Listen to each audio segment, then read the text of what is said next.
Chapter 552. On the first day of the new year, Linger and Amy left the ordinary balance and started the star creation project step by step according to the plan. Marshall came one after another and still occupied Tang Zheng's bedroom. Moreover, she did not have a good expression as she gnashed her teeth, wishing that she could beat up Tang Zheng. Tang Zheng originally did not want to bring along this burden, but he knew that his previous actions were somewhat inappropriate, so even if Marshall was resentful, he did not fight back. In any case, it was not like Marshall had not been by his side before, so he had already adapted to this kind of life. However, the old man was somewhat disappointed with Lan Yu's departure. He originally thought that this mother and son pair would improve their relationship, but it seemed that the road ahead was long and not easy. On the second day of the new year, Tang Zheng did not stay idle as he came to Fang Shishir's house early. This was because yesterday, Fang Shishir had told his parents that she wanted to have a meal with him. The only regrettable thing was that Marshall, this burden, did not leave. No matter how he threatened her, she did not buy it. In the end, he had no choice but to compromise. Marshall did this on purpose. Tang Zheng dared to treat his master and mistress like that, so she could not let him do as he wished. She was very happy to add a bit of pressure to his heart. Standing at the door, Marshall glanced at his empty hands, curled her lips and said, "It's the new year, and you don't even know that I brought some gifts?" Tang Zheng shrugged his shoulders and gave a nonchalant smile. The door opened and Fang Shishir was pleasantly surprised as she stood at the door and called out, "Quickly come in." Suddenly, her face stiffened as she saw Marshall behind Tang Zheng and awkwardly said, "You also came? If he wants to come, I can't do anything about it." Tang Zheng helplessly said. Fang Shishir smiled and said, "No problem, it's the new year. Everyone should gather together. The more the merrier." However, Xi Mingqin clearly did not have any thoughts of livening things up with more people. When she saw Wu Ho, her expression instantly changed. She thought in her heart, just what is this Tang Zheng up to? He even brought a girl to my house. Is he really trying to anger me? When she saw that Tang Zheng was empty-handed, her face darkened. How could he not bring any gifts on New Year's Day? Was this the attitude of a junior? He didn't even put her in his eyes. Even though Xi Mingqin already knew that Tang Zheng's background was not simple, it was also because of this that she took the initiative to invite Tang Zheng to her home as a guest. Her attitude towards Tang Zheng was unpredictable. Every time she found him pleasing to the eye, Tang Zheng would make some trouble for her. But after that, he would give her a big surprise. She had no choice but to adjust her attitude, which made her very tired.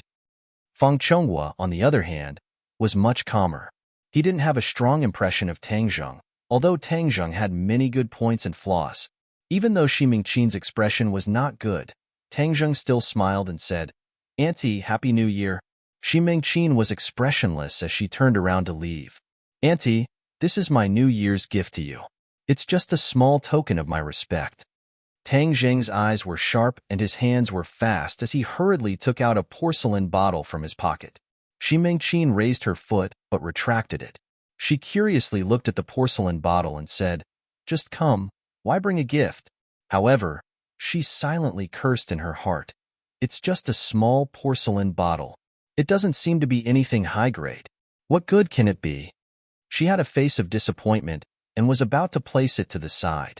Fang Shishir saw through her mother's thoughts and hurriedly asked, "Tang Zheng, what's inside?" She knew that Tang Zheng's gift was definitely not ordinary, so she purposely asked to give her boyfriend some face. "Pill? Pill? Tang Zheng, what is the meaning of this? Giving me medicine on New Year's Day? Are you trying to curse me to death?" Xi Mingqin heard this and immediately flipped out. Fang Shishir revealed an awkward expression as she glared at Tang Zheng. In her heart, she was saying how could he be so careless as to give her such a thing. However, she hurriedly explained for her boyfriend, "Mom, he definitely didn't mean it that way. He is just this careless, so please don't mind him." "Auntie, this is not a normal pill. It is a pill refined by the king of medicine that can improve one's physique, retain one's youth, and prolong one's life," Tang Zheng explained. This was indeed refined by the king of medicine. When he first saw Tang Zheng refine the life-continuing pill, he pondered over it for a period of time before finally coming up with this pill. Of course, This pill did not have as good of an effect as the life-continuing pill, but it did not lack many precious ingredients and special refining methods. It really did have the effects that Tang Zheng said it had. Hearing the king of medicine's name, Xi Mingqin and Feng Chenghua's expressions slightly changed. Originally, they had met the king of medicine several times in the hospital. Afterwards, Feng Chonghua took this matter to heart and specially investigated the king of medicine. Only then did he know that the king of medicine actually had such a great reputation. This kind of expert was not someone they had the opportunity to come into contact with. Now that this small porcelain bottle actually contained a pill personally refined by the king of medicine, it was simply a priceless treasure. Xi Mingqin originally felt that she was unlucky, but at this moment her expression immediately changed. Unable to contain her joy, she asked, "Was it really refined by the king of medicine? This is a new pill refined by him. Currently, there is only this small bottle in your hands, and no one else has it." Tang Zheng calmly said, "There's only one bottle in the world?" Xi Mingqin's eyes widened and even Feng Chenghua's face was filled with surprise and joy. He thought to himself that he had still underestimated the value of this pill. However, since there was only one bottle in the world and it was in Tang Zheng's hands, then how good was the relationship between Tang Zheng and the king of medicine? Otherwise, why would the king of medicine give such an important pill to him? Even though Feng Chonghua always knew that Tang Zheng would give him a surprise from time to time, he did not think that the surprise this time would be so big. Xi Mingqin hurriedly put it into her bosom, as if she was afraid that Tang Zheng would go back on his word. This caused Feng Shishir to helplessly roll her eyes. Her mother was sometimes too snobbish, causing her to feel helpless. Tang Zheng already knew of Xi Mingqin's nature and did not mind. He then took out a jade bracelet and a jade guanyin and said, "This jade bracelet is prepared for auntie and this jade guanyin is prepared for uncle." Now that Tang Zheng had money, the jade items he bought would not be as low-end as before. These two jade items were worth several 100,000 each, and even in Xi Mingqin's eyes, they could be considered a decent gift. The contrast between Tang Zheng's before and after was too big, causing Xi Mingqin to be at a loss. She thought to herself that he could not have taken out the gifts earlier. This kind of contrast between before and after really made her heart unable to take it. Seeing her parents treat these two gifts as normal jade items, Feng Shishir hurriedly explained, "Dad, Mom, you must not look down on these two gifts. Their value is not any less than that bottle of pills. Don't joke around. It's only two jade items. How could they be compared to this kind of priceless treasure?" Xi Mingqin disagreed. "It's true. These two items are not normal jade items. They have been refined using a special method, so they have a defensive effect. If someone attacks the wearer, the jade item will automatically cancel out the attack and protect the wearer." Xi Mingqin and Feng Chonghua looked at each other in dismay as they both thought of the same thing, the temple's magical equipment.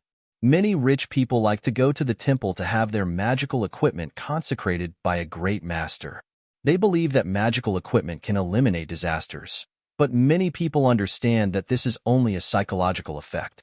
No one would actually be able to save their life because of this little toy. Hearing their daughter's words, they could not help but feel that their daughter was exaggerating. Seeing that they did not believe her, Feng Shishir anxiously said, "This is absolutely true. You must believe it. Tang Zheng spent a great deal of effort to refine these." "He refined them?"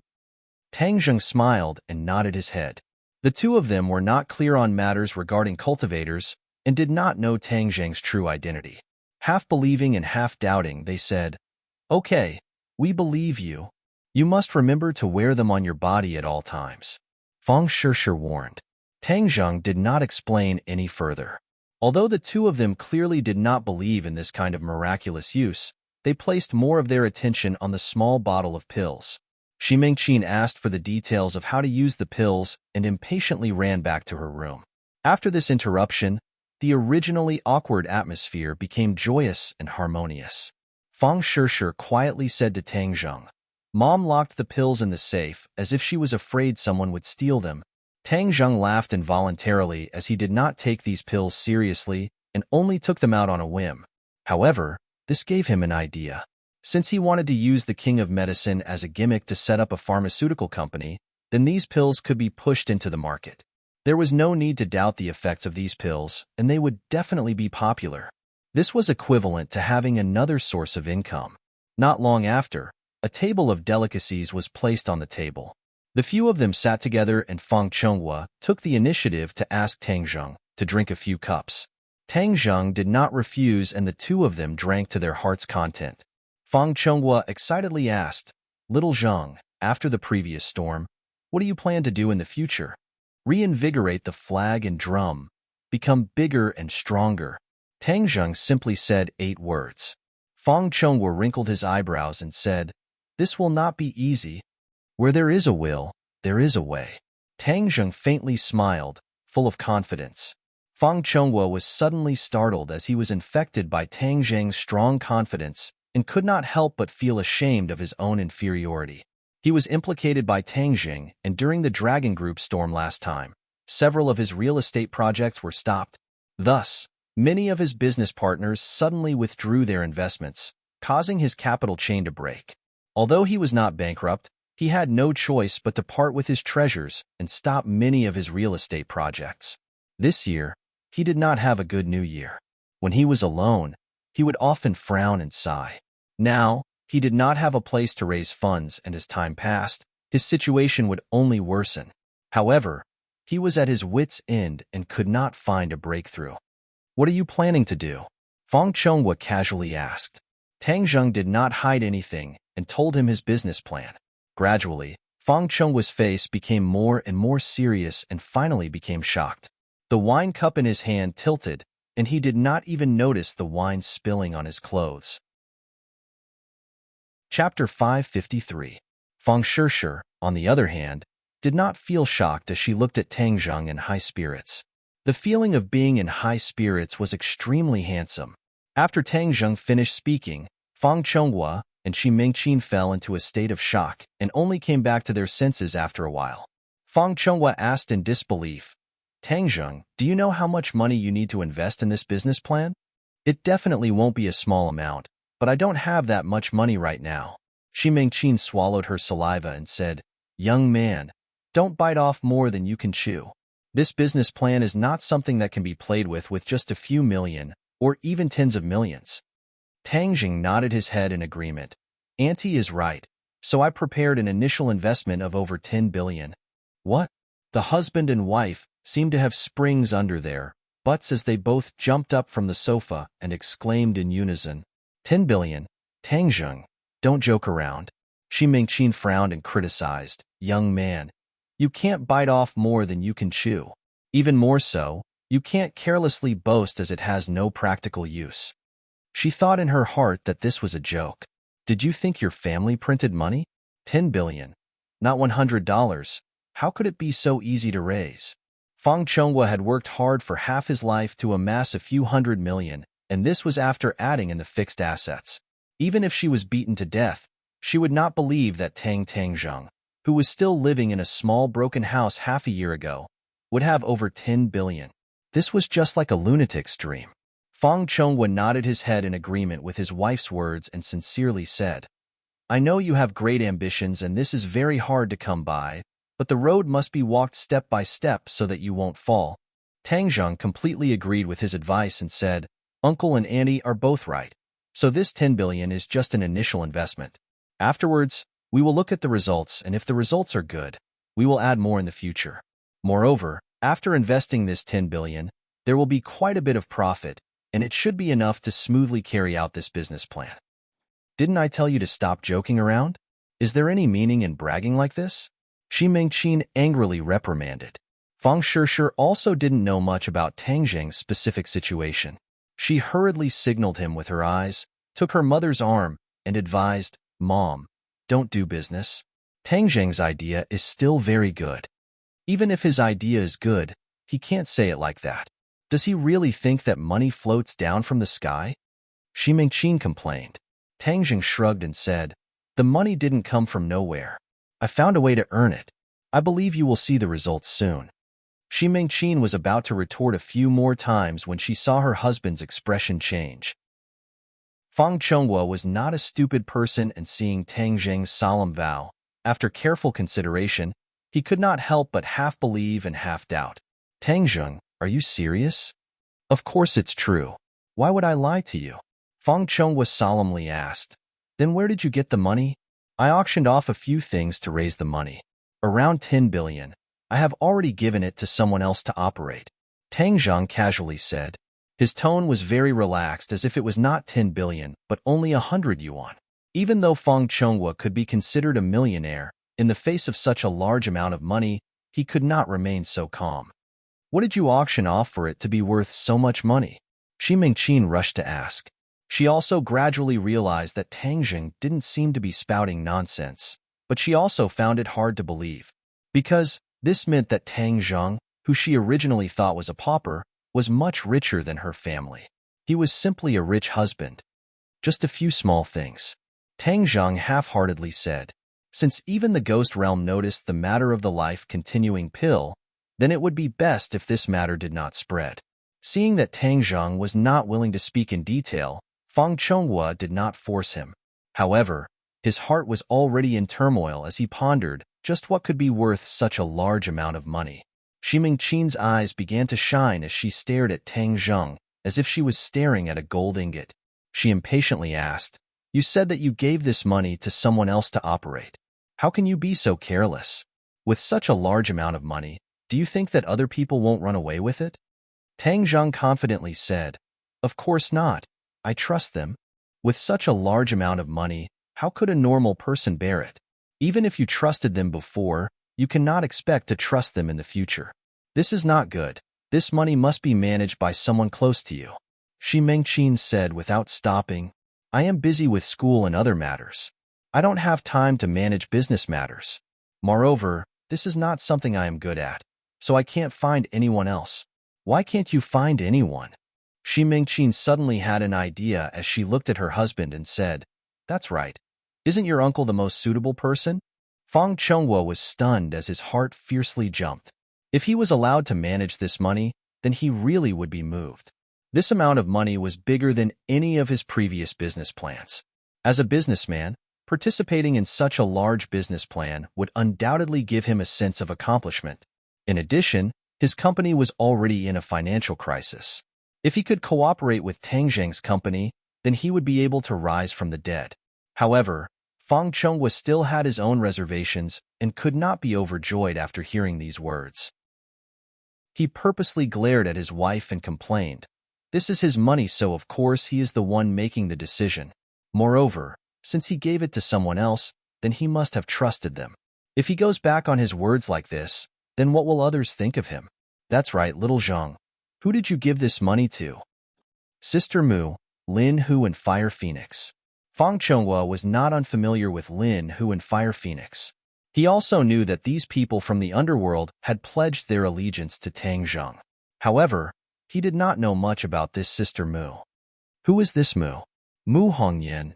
Mu Hongyan? Feng Chonghua exclaimed and asked in bewilderment. Which Mu Hongyan is it? So she works for Dianan's Long family. Dianan's Long family's Mu Hongyan? Feng Chonghua sucked in a breath of cold air. It's actually her. Why did you dig her out? She is a famous business genius. At such a young age, she has been in charge of the Long family's huge business empire. These past few months, she has not shown her face. There are rumors that she and the Long family have fallen out. I never thought that she would actually work for you. This was more of a shock to Feng Chonghua than the 10 billion yuan investment.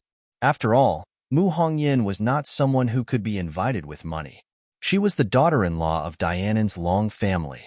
Immediately, Feng Chonghua stared at Tang Zheng as if he wanted to completely see through him. However, no matter how he looked, other than his temperament being completely different from before, there was nothing special about him. Tang Zheng could understand the other's shock. He faintly smiled and said, It's just a coincidence. Xi Mingqin did not understand Mu Hongyan. Moreover, hearing her husband praise another woman, she was somewhat unhappy in her heart and said, What's the use of being strong? After all, she is an outsider. Moreover, you are also not bad. How can you feel ashamed? Feng Chonghua solemnly stared at his wife and said, My little bit of ability is not worth mentioning in the eyes of the other party. There is no way to compare them. If you let others hear this, you will only become a joke. Do you understand? Shi Mingqin had never seen her husband praise someone so much. She could not help but understand that this woman must have real ability. She nodded her head and did not refute. With her help, you can indeed sit back and relax. Fang Chonghua sighed, but he was somewhat disappointed. If he could participate in Tang Zheng's plan, then it would indeed be something to be excited about. However, now that there was Mu Hongyan, he was embarrassed to take the initiative to volunteer. After all, he was an elder. If he took the initiative to volunteer to a junior, he would not be able to wipe away his face. Tang Zheng's eyes flashed as he saw through the other's thoughts and said, "Uncle, if you are interested, then come and help me." "All right." Fang Chonghua's eyes lit up as he blurted out. However, he instantly realized that he had lost his composure and was incomparably embarrassed. Tang Zheng, however, did not treat it as a big deal and said, "With you participating, then I am even more relieved. It is truly my fortune." Fang Chonghua gave a gratified smile. This Tang Zheng really knew how to do things, and even more so, he was able to ease his embarrassment with a single sentence. Shi Mingqin, on the other hand, was somewhat resentful. How did her husband become Tang Zheng's subordinate in the blink of an eye? Wasn't this a mess? In any case, we will be a family in the future. Moreover, our business plan also includes real estate. Uncle, why don't you cooperate with your real estate company and mine? Everyone can develop together and earn money together. As for the specific situation, you have to discuss it with Sister Mu. Fang Chonghua truly felt grateful to the point of tears. This was truly a case of someone handing him a pillow when he wanted to sleep. Tang Zheng's words had reached the bottom of his heart and completely solved his urgent situation. Seeing her boyfriend and father happily chatting, Fang Shishir was also incomparably happy. This way, the barrier between her and Tang Zheng would be completely removed. Only Marshall did not say a word. He coldly looked at Tang Zheng and silently cursed. "You can be so good to people. Why can't you be a little better to master and mistress?" Humph, ingrate. Marshall was originally prepared to be a burden to cause trouble for Tang Zheng, but he did not expect that the two people of the Fang family would be so easy to coax. After seeing so much money, they did not have any principles and were directly bought over by Tang Zheng. This meal was enjoyed by both the guests and the host. Shi Mingqin's face lit up with joy and a smile blossomed on her face. Fang Chonghua and Tang Zheng drank to their heart's content. In the end, they became drunk and hugged Tang Zheng's shoulders. They almost called out to the two brothers, but in the end, Shi Mingqin chased them back to their room to sleep. When Tang Zheng entered Fang Shishir's room, Shi Mingqin pretended not to see and allowed the young couple to kiss each other inside. Of course, this was still broad daylight and there were people outside. They could not do such intimate actions without restraint. In the end, Tang Zheng's evil fire was ignited, and he was suspended in the air to be tortured. Seeing that it was already late, in order to avoid any mishaps, Tang Zheng could only bid farewell and return home. Marshall glanced at the ugly bulge on his pants and finally laughed. Chapter 554. Of course, Tang Zheng did not force his way into Marshall's room. He could only continue to make do with the sofa in the living room. In the dead of the night, he was completely awake. This was because tonight, he was going to consume the Dragon Yuan Dan to increase his power. The newly refined Dragon Yuan Dan did not have that strong of a medicinal effect, so he wanted to test if he could safely consume it. He calmed himself down and got rid of all distracting thoughts. He sat down cross-legged and swallowed a Dragon Yuan Dan. The moment the Dragon Yuan Dan slid down his throat, it exploded and turned into a ball of energy that rushed towards his 8 extraordinary meridians. Tang Zheng had already prepared a plan to deal with it. He multitasked and circulated the ancient Clear Heaven Scroll, the Chaotic Vajra spell, and the Dragon God method. The 3 types of cultivation techniques began to circulate in their own mysterious paths, and the genuine qi surged like a surging river. The energy of the Dragon Yuan Dan was quickly broken into pieces and transported to various parts of his body bit by bit. Thump! The energy flowed around the bones and seeped into them bit by bit. The snow-white bones started to glow with a metallic luster. The energy of a Dragon Yuan Dan was quickly refined, and his skin started to glow with a metallic luster. In the night, He looked like a bronze man. The chaotic Vajra spell has improved again. Tang Zheng was overjoyed. Plus, during this period of time, he had been cultivating the ancient clear heaven scroll and the dragon god method, but he had neglected to cultivate the chaotic Vajra spell. He never thought that the energy of the dragon Yuan Dan would be so beneficial to tempering his body. The chaotic Vajra spell required continuous tempering of the body in order to allow the skin and bones to become abnormally strong. Back then, in the 10,000 huge mountains, he had undergone the tempering of the witch clan's secret medicine, and then underwent the tempering of the magma in the sacred grounds cave, which was why he had reached the copper skin realm. In the past few months, the chaotic Vajra spell had not improved at all. At this moment, he discovered the miraculous use of the dragon Yuan Dan and could not help but be overjoyed. This was the energy of the dragon Yuan Dan tempering the body. Originally, the chaotic Vajra spell required external tempering in order to reach the copper skin realm. However, once one reached this realm, the next stage would be the iron bones. However, the bones could not be tempered from the outside and could only be tempered from the inside of the body. This required enough energy to temper the bones from the inside of the body. In the past, the energy of the Dragon Yuan pill was too strong. Every time he took it, his body would explode and he would die. How could he have the mood to temper his bones? Having figured this out, Tang Zheng couldn't wait to consume another Dragon Yuan pill. Most of the energy just now was used to temper his bones, which meant that the energy contained in the new Dragon Yuan Dan was much smaller and was within his control. Whoosh! The energy of the Dragon Yuan pill continued to temper the bones. The metallic luster on the bones turned from light to dark and finally turned golden. When all the bones in his body had been tempered once, he felt that his body had become countless of times stronger. The chaotic Vajra spell had also increased by a level, reaching the second level, iron bones. Now, not only could ordinary external forces not harm his skin, they could not even do anything to his bones. His resistance to attacks had increased exponentially. He really wanted to find someone to stab him with a sword to test his body's resistance. Since there's a ready-made candidate, I'll use her to test my chaotic Vajra spell.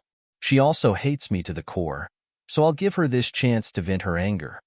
He flipped over and stood up, knocking on Wu's door. Who? The armed police asked cautiously. Me, are you not asleep yet? What's the matter? Since you haven't slept yet, get up. I have something to talk to you about. Tang Zheng said. Not long later, Wu opened the door and walked out, looking suspiciously at the energetic Tang Zheng, especially since there was still a layer of metallic luster on his skin, which was obviously not there before. Wu looked at him in surprise and asked, What the hell are you doing now? I know you're very angry with me.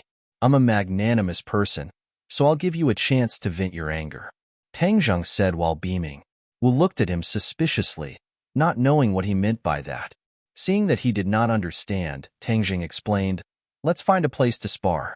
I won't retaliate, and will let you attack me. Wu Xiuqi raised her eyebrows. She felt that his request, which was almost masochistic, was inconceivable, but she immediately felt relieved. Since you took the initiative to be cheap, then don't blame me. All right, where are we going? Let's go downstairs. Tang Zheng walked to the window and jumped down from the 10-story building. He was like a big bird, hiding in the night and not being discovered by anyone. After he landed more than 10 meters, the tip of his foot suddenly tapped on the wall, and his falling speed increased by a bit. Seeing that he was about to land on the ground, the tip of his foot tapped on the windowsill of a house, removing most of the force. He landed steadily, lifting heavy as if it was light, and did not make the slightest sound. Wu followed closely behind like a shadow and landed on the ground. However, she did not lift heavy as if it was light, and made quite a bit of noise when she landed. Tang Zheng pointed to a small forest next to the district and flew over. Only an afterimage could be seen flashing across the night sky. He flipped over the wall of the district and landed in the small forest. Wu's face was strange because she knew that she was unable to reach Tang Zheng's level.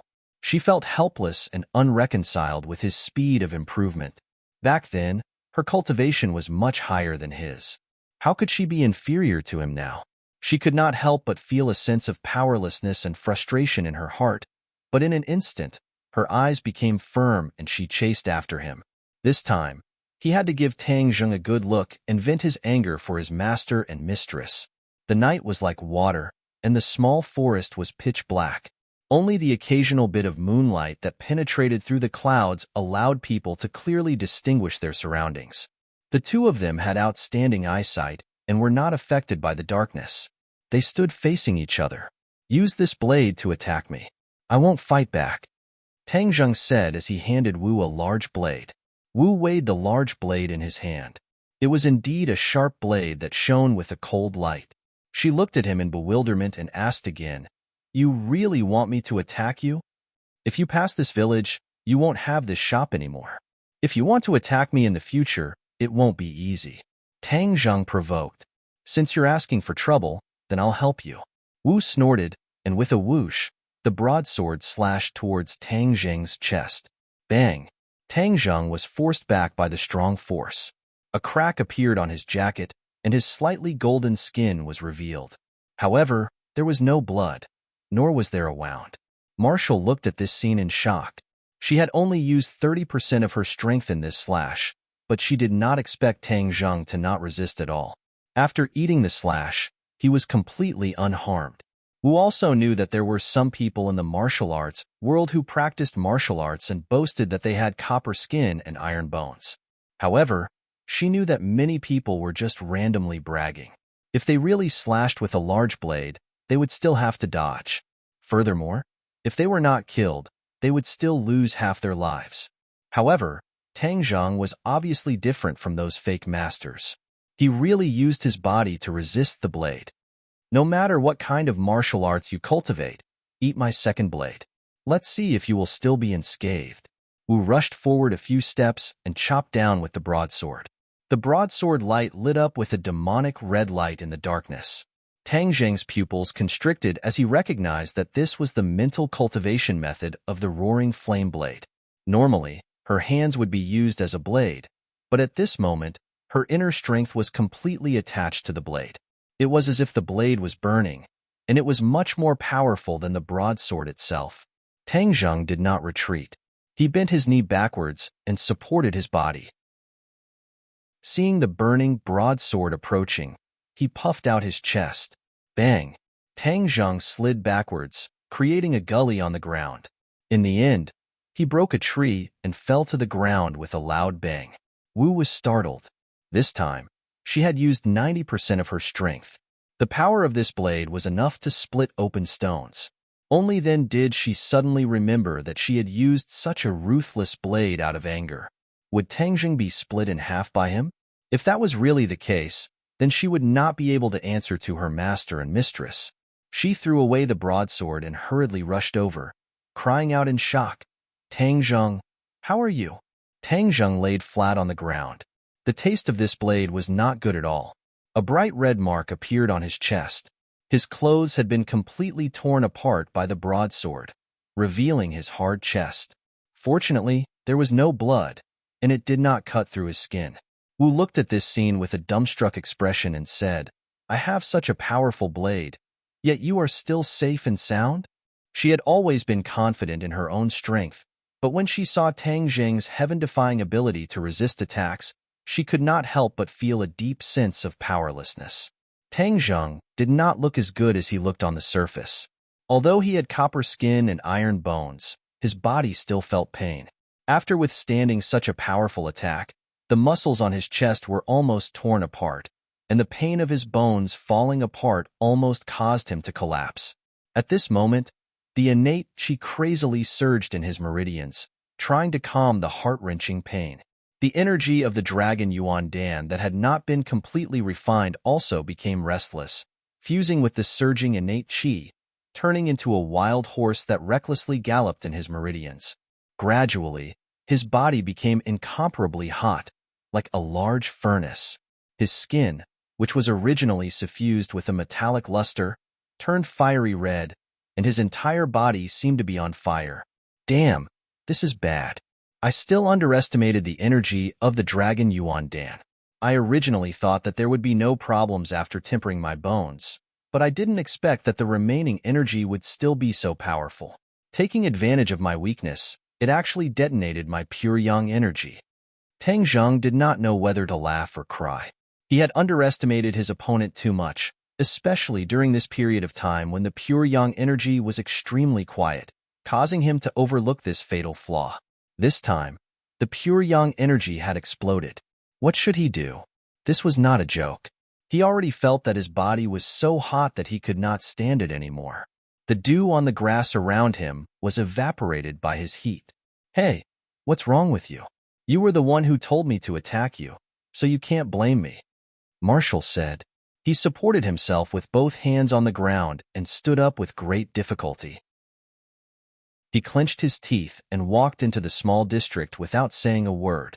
However, the wall that he could walk on as if it was flat ground had now become an insurmountable mountain that he could not cross. If you want to go home, I'll take you back. Marshall supported him in panic, and with a tap of her toes, she was about to jump into the small district. However, Tang Zheng smelled a fragrance at the tip of his nose, and an unending stream of purine energy was transmitted from between the two skin. It was like a drug addict who had encountered drugs, and his wolf was instantly submerged. His entire body became incomparably hot, and his hands immediately hugged her slender waist. It was unknown where he got the strength from, but he grabbed Marshall's clothes and tore them apart. With a ripping sound, Marshall's chest was torn open, and her snow-white skin was exposed. Immediately, Tang Zheng's eyes turned red, and like a wild beast, he pounced forward. Marshall only had time to scream before she was pushed to the ground. Tang Zheng, you hooligan, you're courting death. Marshall's palm slapped his shoulder, but he was completely unaware of it. He only wanted to rub each other into the other's body. Moreover, his entire body was burning hot, like a branding iron. Chapter 555. Marshall finally understood Tang Zheng's situation and stopped trying to push him away. She remembered her master's instructions. Staying by Tang Zheng's side was to prevent the eruption of pure yang energy. Now, wasn't it time for her to use her skills? Recalling the charming scene in the 10,000 huge mountains, her heart skipped a beat as a hot and dry feeling assaulted her heart. Puff. With the sound of silk tearing, Marshall's clothes were torn open again. The white scenery immediately entered Tang Zheng's eyes, causing his blood to boil. He increased the strength in his hands and firmly fixed Marshall in place. Marshall bit her lips, hesitated for a moment, and finally gave up resisting. The increasingly strong feeling in her heart caused her entire body to go limp. With a strong push from Tang Zheng, she was completely lying on the ground. Her clothes tattered, and the scenery was half covered and half exposed. However, she did not feel cold because Tang Zheng was like a big furnace, causing the surrounding air to heat up. Moreover, no one came to this small forest in the middle of the cold night. She opened her eyes and allowed him to do whatever he wanted. Last time, Tang Zheng fell into a coma, so she took the initiative. This time, Tang Zheng fell into madness but did not faint, giving her a completely different feeling. That strong beast-like masculine aura caused her breathing to involuntarily quicken. Her cheeks flushed red like a ripe apple. Not long after, the two naked figures rolled on the ground, hugging each other tightly, as if they wanted to completely merge into each other's bodies. Marshall could not help but gently gasp for breath, adding a different kind of scenery to the small forest. The battle continued for a long time. Tang Zheng's bravery was beyond Marshall's imagination. When she could not take it anymore and begged for mercy, Tang Zheng did not seem to hear it. However, she felt his body temperature dropping and the fiery red color on his skin dimming bit by bit. Marshall clenched his teeth and stared at him bitterly, thinking, if I didn't want to save you, why would I be bullied like this? You hooligan, bastard. Suddenly, everything returned to normal. Marshall laid on the ground, breathing out like orchids. Her entire body was sore and weak, without a trace of strength. Her skin had a delicate and beautiful crimson color. Tang Zheng gasped for breath as he lay on her chest, dripping with sweat. His skin had already returned to normal, and his fiery red eyes gradually regained their calm. He slowly lowered his head and saw the beauty beneath him. Suddenly, it was as if a basin of cold water had been poured over him. He shivered. He had actually done that to her, and it was by force. Holy sh*T, the pure yang energy is erupting. Why am I such a beast? He wanted to cry but had no tears. This damned pure yang energy had erupted without any warning. He had done this completely out of instinct. Although he had silently cursed during the day that he wanted to break into Marshall's room and force himself on her, now that it had really happened, she was at a loss for what to do. With Marshall's temper, wouldn't he be dead for sure? She would castrate him first, then peel off his skin and pull out his tendons. He hurriedly crawled up from her body and subconsciously placed his hands on her chest. Immediately, two breathtaking softness fell into his palms, causing his heart to tremble. Wu Jiao let out a cry as her eyes widened. Tang Zheng hurriedly explained, "I'm sorry, this was not intentional. I had no intention of doing it just now. It was completely out of instinct to save myself." Seeing him lose his head out of fear, Marshall also calmed down. She once again returned to her ice-cold appearance and said, "You yourself said it was instinct. It can be seen how bad your nature is." Tang Zheng did not care about these words and said, "I promise there will never be a next time. As the saying goes, things do not happen more than 3 times. He had already done it with her twice. If there really was a third time, he really did not dare to imagine what it would be like. Marshall did not believe his promise. However, seeing him lose his composure, a thought appeared in her mind. It seems that he is quite cute like this, but she immediately threw this absurd thought out of her mind. She only had sex with him because of Master's orders. There is absolutely no other reason. Just now, my situation was very dangerous. After all, you saved me. You have saved my life. If you have any requests, I will definitely satisfy them." Since things had already come to this, he could only do his best to make up for it. Tang Zheng was not the kind of person who would pull up his pants and not admit it. That kind of man was too irresponsible and was no different from an animal. Marshall had an idea and asked, "You really want me to make a request?" Tang Zheng nodded his head heavily. "Of course." "All right, forgive Master and Mistress." Marshall said, "Forgive them?" Tang Zheng was startled. He did not expect her to make such a request. "Humph, you don't agree, right? I think you are just a person who goes back on his words. Leave my body and scram." Marshall angrily shouted. Tang Zheng was hesitant. Seeing her angry appearance, he advised, "Make another request. This is my request. Whether you agree or not is up to you." Wu snappily said as she grabbed her clothes and put them on. Unfortunately, her clothes had already been torn apart, revealing her body. It was faintly discernible, which was even more enticing than not wearing any clothes. She took large strides towards the small district. She wanted to jump over the wall, but when her toes touched the ground, her legs went limp and she staggered towards the wall. Tang Zheng cried out in alarm. He immediately rushed over and hugged her. With a tap of his foot, the two of them flew over the wall and landed firmly on the ground. Tang Zheng tightly hugged her slender waist. His palm felt a soul-stirring softness. Marshall's face flushed red. She pushed him away and scolded, "I don't want you to be hypocritical. In any case, you have a heart of stone. You are not even willing to forgive your own parents. Although they are my biological parents, they did not fulfill any of their parental responsibilities. How can I not be angry?" Tang Zheng retorted, "That's because you didn't have the chance before. Since you have the chance now, why can't you give them a chance and let them fulfill some of their responsibilities? Is there a need for you to beat them to death like this?" Marshall's aura was not weak as he argued with reason. Tang Zheng was silent. He indeed did not give them a chance to fulfill their responsibilities. Could it be that he was too cruel? "Master was worried about your safety and specially sent me to stay by your side to protect you. Isn't this concern?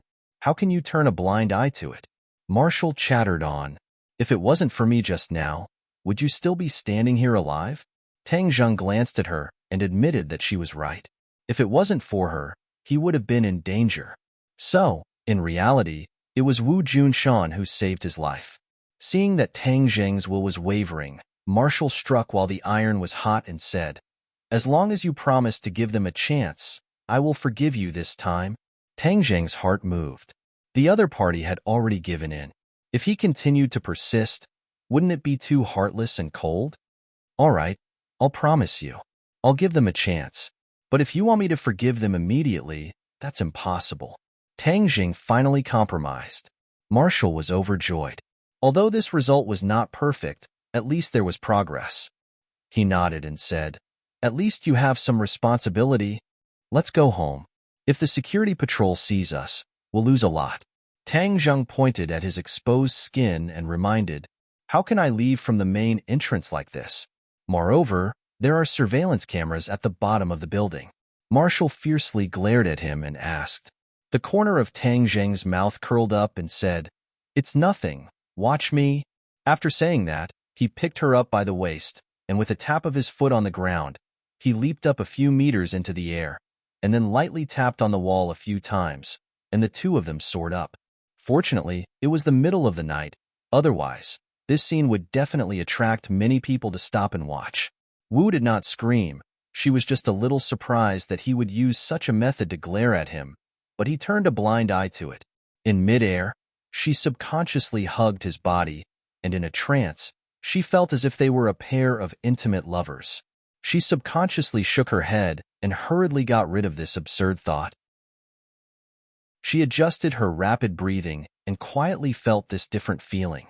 Since she was young, although she had come into contact with a lot of people of the opposite sex, they were all disciples of the martial sect. They were all in awe of her, the sect master's disciple, and did not dare to offend her like this.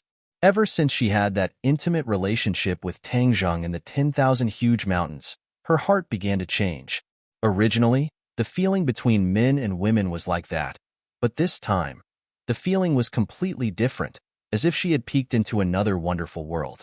At this moment, lying in Tang Zheng's arms, a strong sense of security filled her heart.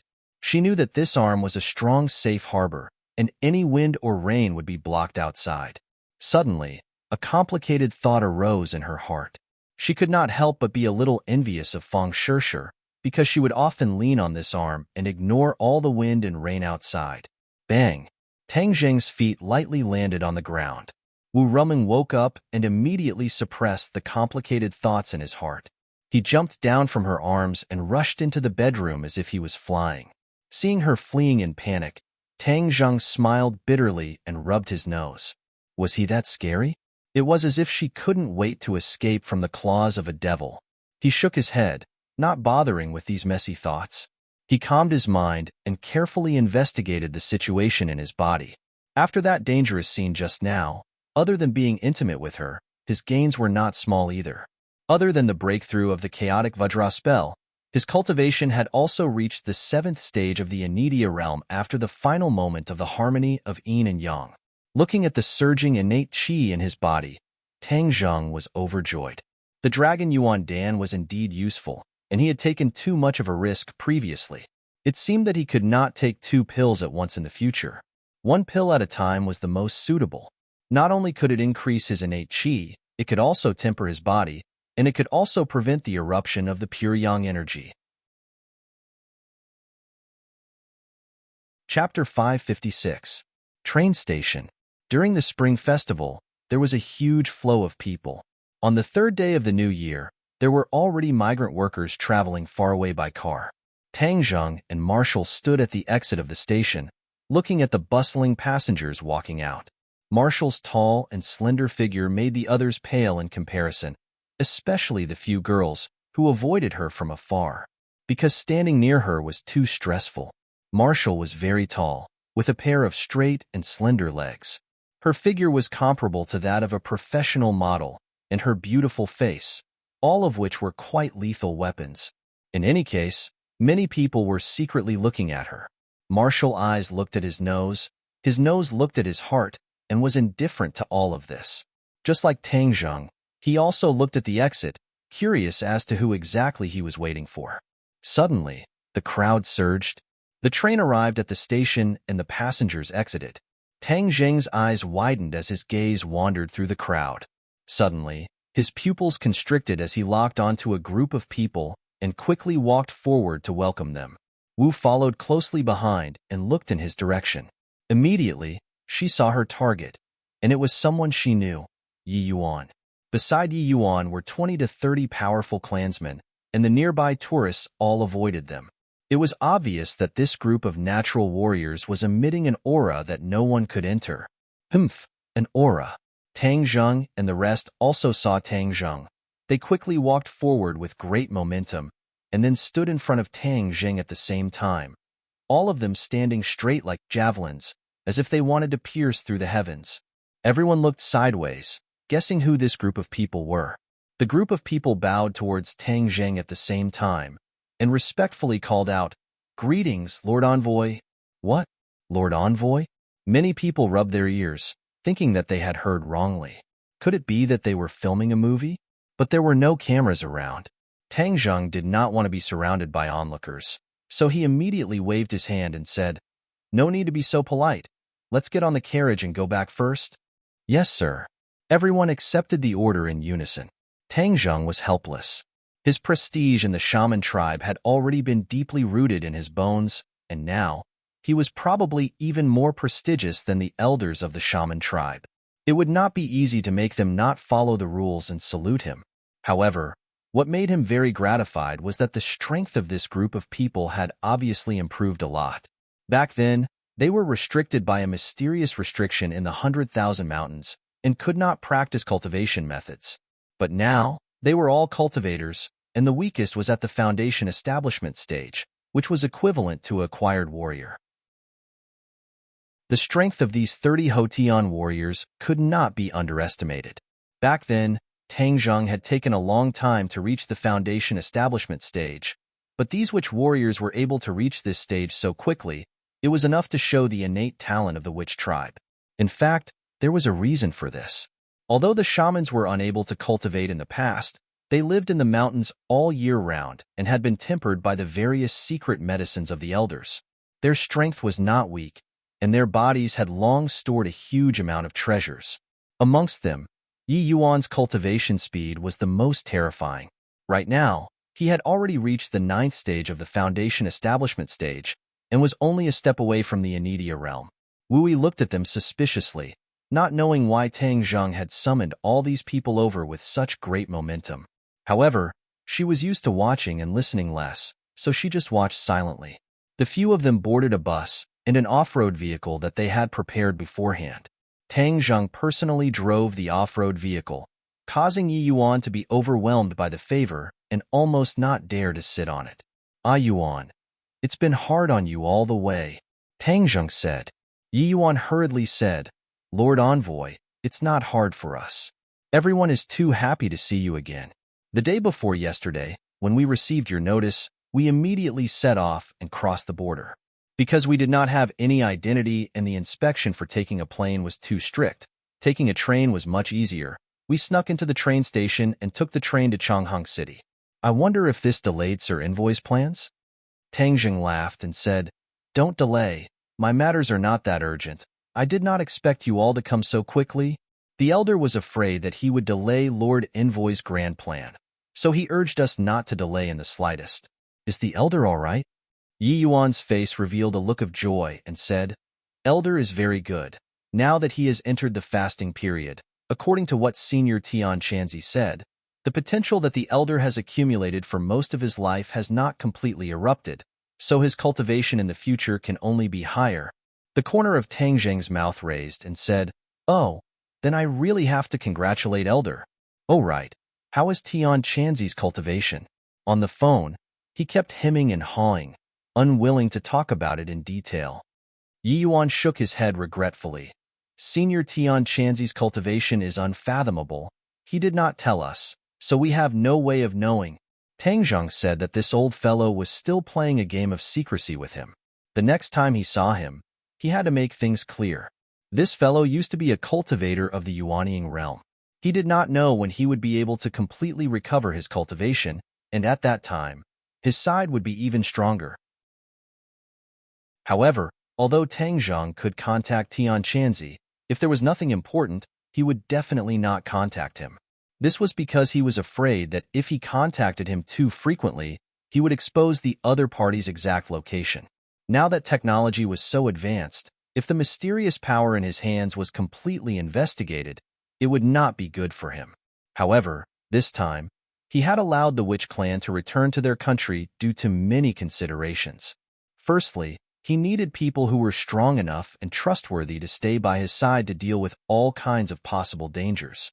Secondly, his identity as a cultivator had already been exposed, and the existence of the Witch clan was no longer a secret. Since everyone knew about it, why not openly pull it out and let everyone see the strength of the Witch clan in him? This way, he would be able to shock the younger generation. This was his idea of benefiting from being big and strong. His strength was not only reflected in his business empire, but also in his martial strength. Not only was it a person, but also the powerful martial strength in his hands. This way, in the future, if a small fry like the Dragon Group wanted to deal with him, they would have to weigh their own weight. Thirdly, the sorcerer tribe lived in the mountains and forests all year round, isolated from the rest of the world. Although they had been training in the mortal world during this period of time, how could a small border country be compared to a big country like Huaxia? In their own country, they would receive more challenges. This way, they could quickly strengthen their foundation and increase their strength. Aren't you afraid of becoming the target of public criticism when you let so many cultivators appear at the same time? Wu finally could not help but ask. The corner of Tang Zheng's mouth curled up, and he laughed. In any case, I am already in high demand. Who knows how many pairs of eyes are staring at me? Since that's the case, then let's play a big game and let them see more cultivators. Moreover, the martial sect is in chaos, so they should not have the time to care about the cultivators. The internal strife in the martial sect had undoubtedly given him a chance for the cultivators to take a breather. Wu shook his head. You are too risky. You forgot what Mistress warned you. They suspect that there is another mysterious power behind the martial sect and Li Palace. This power has never appeared. I'm afraid they don't have much of a good impression of cultivators. Tang Zheng's heart trembled. Then he shook his head. If we blindly fear wolves and tigers, then what great things can we do? Sometimes, we can't have too many misgivings. We have to take advantage of the momentum and see how far we can go. Humph, risky. Wu curled his lips and commented, obviously not agreeing with Tang Zheng's point of view. Hearing that, Yi Yuan firmly stood on Tang Zheng's side and said sonorously, We Witch clan warriors will follow Lord Envoy's lead. We believe in Lord Envoy's decision. Stubborn, Marshall said disapprovingly. Thinking about that mysterious and unfathomable power, Tang Zheng frowned and asked, Aren't there 3 big mysterious organizations in this world? Martial Sect, Li Palace, and Azure Dragon Palace. Why have I never heard you mention the Azure Dragon Palace? Wu's expression changed slightly as he said in a deep voice, The Azure Dragon Palace is the most mysterious of the 3 great organizations. I heard from Master that even he did not know much about the secrets of the Azure Dragon Palace, and only heard from word of mouth that there was such an organization in this world that was as famous as the Martial Sect and the Li Palace. Tang Zheng could not help but open his eyes wide. There was actually such an inconceivable thing in this world. Even Wu Junshan did not know about the Azure Dragon Palace that was as famous as the Martial Sect. Why did it sound like a lie? But looking at Wu's expression, it was obvious that he was not lying. Could it be that the Azure Dragon Palace was really so mystical that it could escape the eyes of the Martial Sect? Could it be that this Azure Dragon Palace disappeared a long time ago? Tang Zheng let his imagination run wild. Impossible.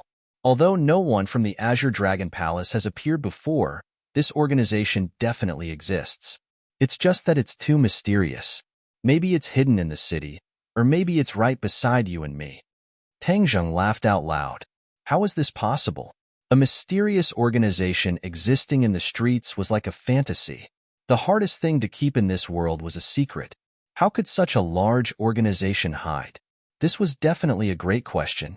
Now that there is the Azure Dragon Palace, the Martial Sect, and the mysterious power behind the Li Palace, this is truly a competition for supremacy. More and more people are coming on stage. Tang Zheng could not help but laugh as he teased. The powers are intricate and complicated. Then as the target of everyone's eyes, you are in more danger. You should be careful, but you did the opposite and made such a big fuss. I really don't understand you. Wu said doubtfully. Tang Zheng shook his head and said, I was too careful in the past. As the saying goes, a good horse is ridden by people, and a good person is bullied by people. From the matter of the dragon group, I finally understood that in order to survive in this world, only by becoming strong enough and having the strength to make others fear me will I try my best to avoid trouble. I don't cause trouble, but I'm even more afraid of trouble. Tang Zheng's words were resolute and decisive, sonorous and powerful, like a heavy hammer striking Marshall's heart. In a trance, she seemed to have seen her master. In the past, when her master was in the Marshall sect, he was also this powerful. This kind of aura was fascinating. Hey, if you look at me like that, I'll be embarrassed.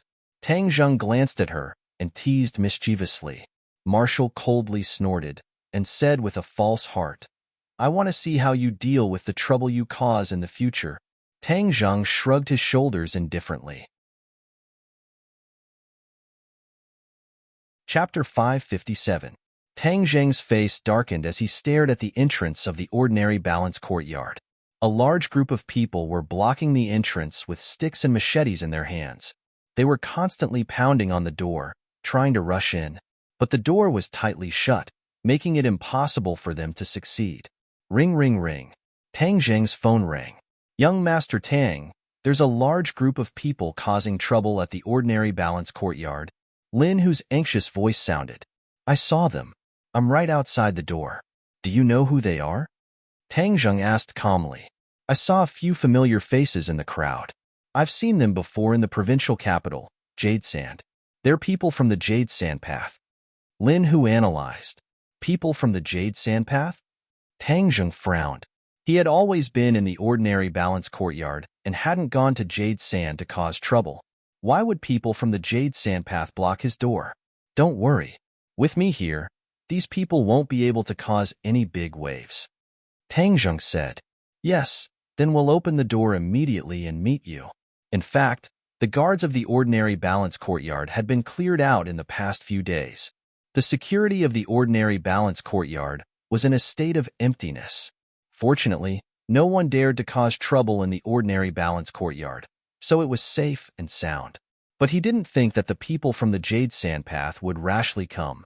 Lin Hu originally wanted to talk to them, but these people didn't have good intentions. These people didn't want to talk to him at all. Seeing that the situation wasn't good, in order to prevent the guests and staff of the ordinary balance courtyard from being hurt, he made a prompt decision to close the door. Hearing that young Master Tang was outside the door, Lin Hu finally let out a sigh of relief and hurriedly comforted the guests. Tang Zheng had already gotten out of the car. The 30 witch warriors also got out of the car one after another. They curiously looked at the crowd surrounding the door and making a big fuss. Although these people were very loud, they were only shouting loudly. They kept slamming and pushing the door, trying to break in.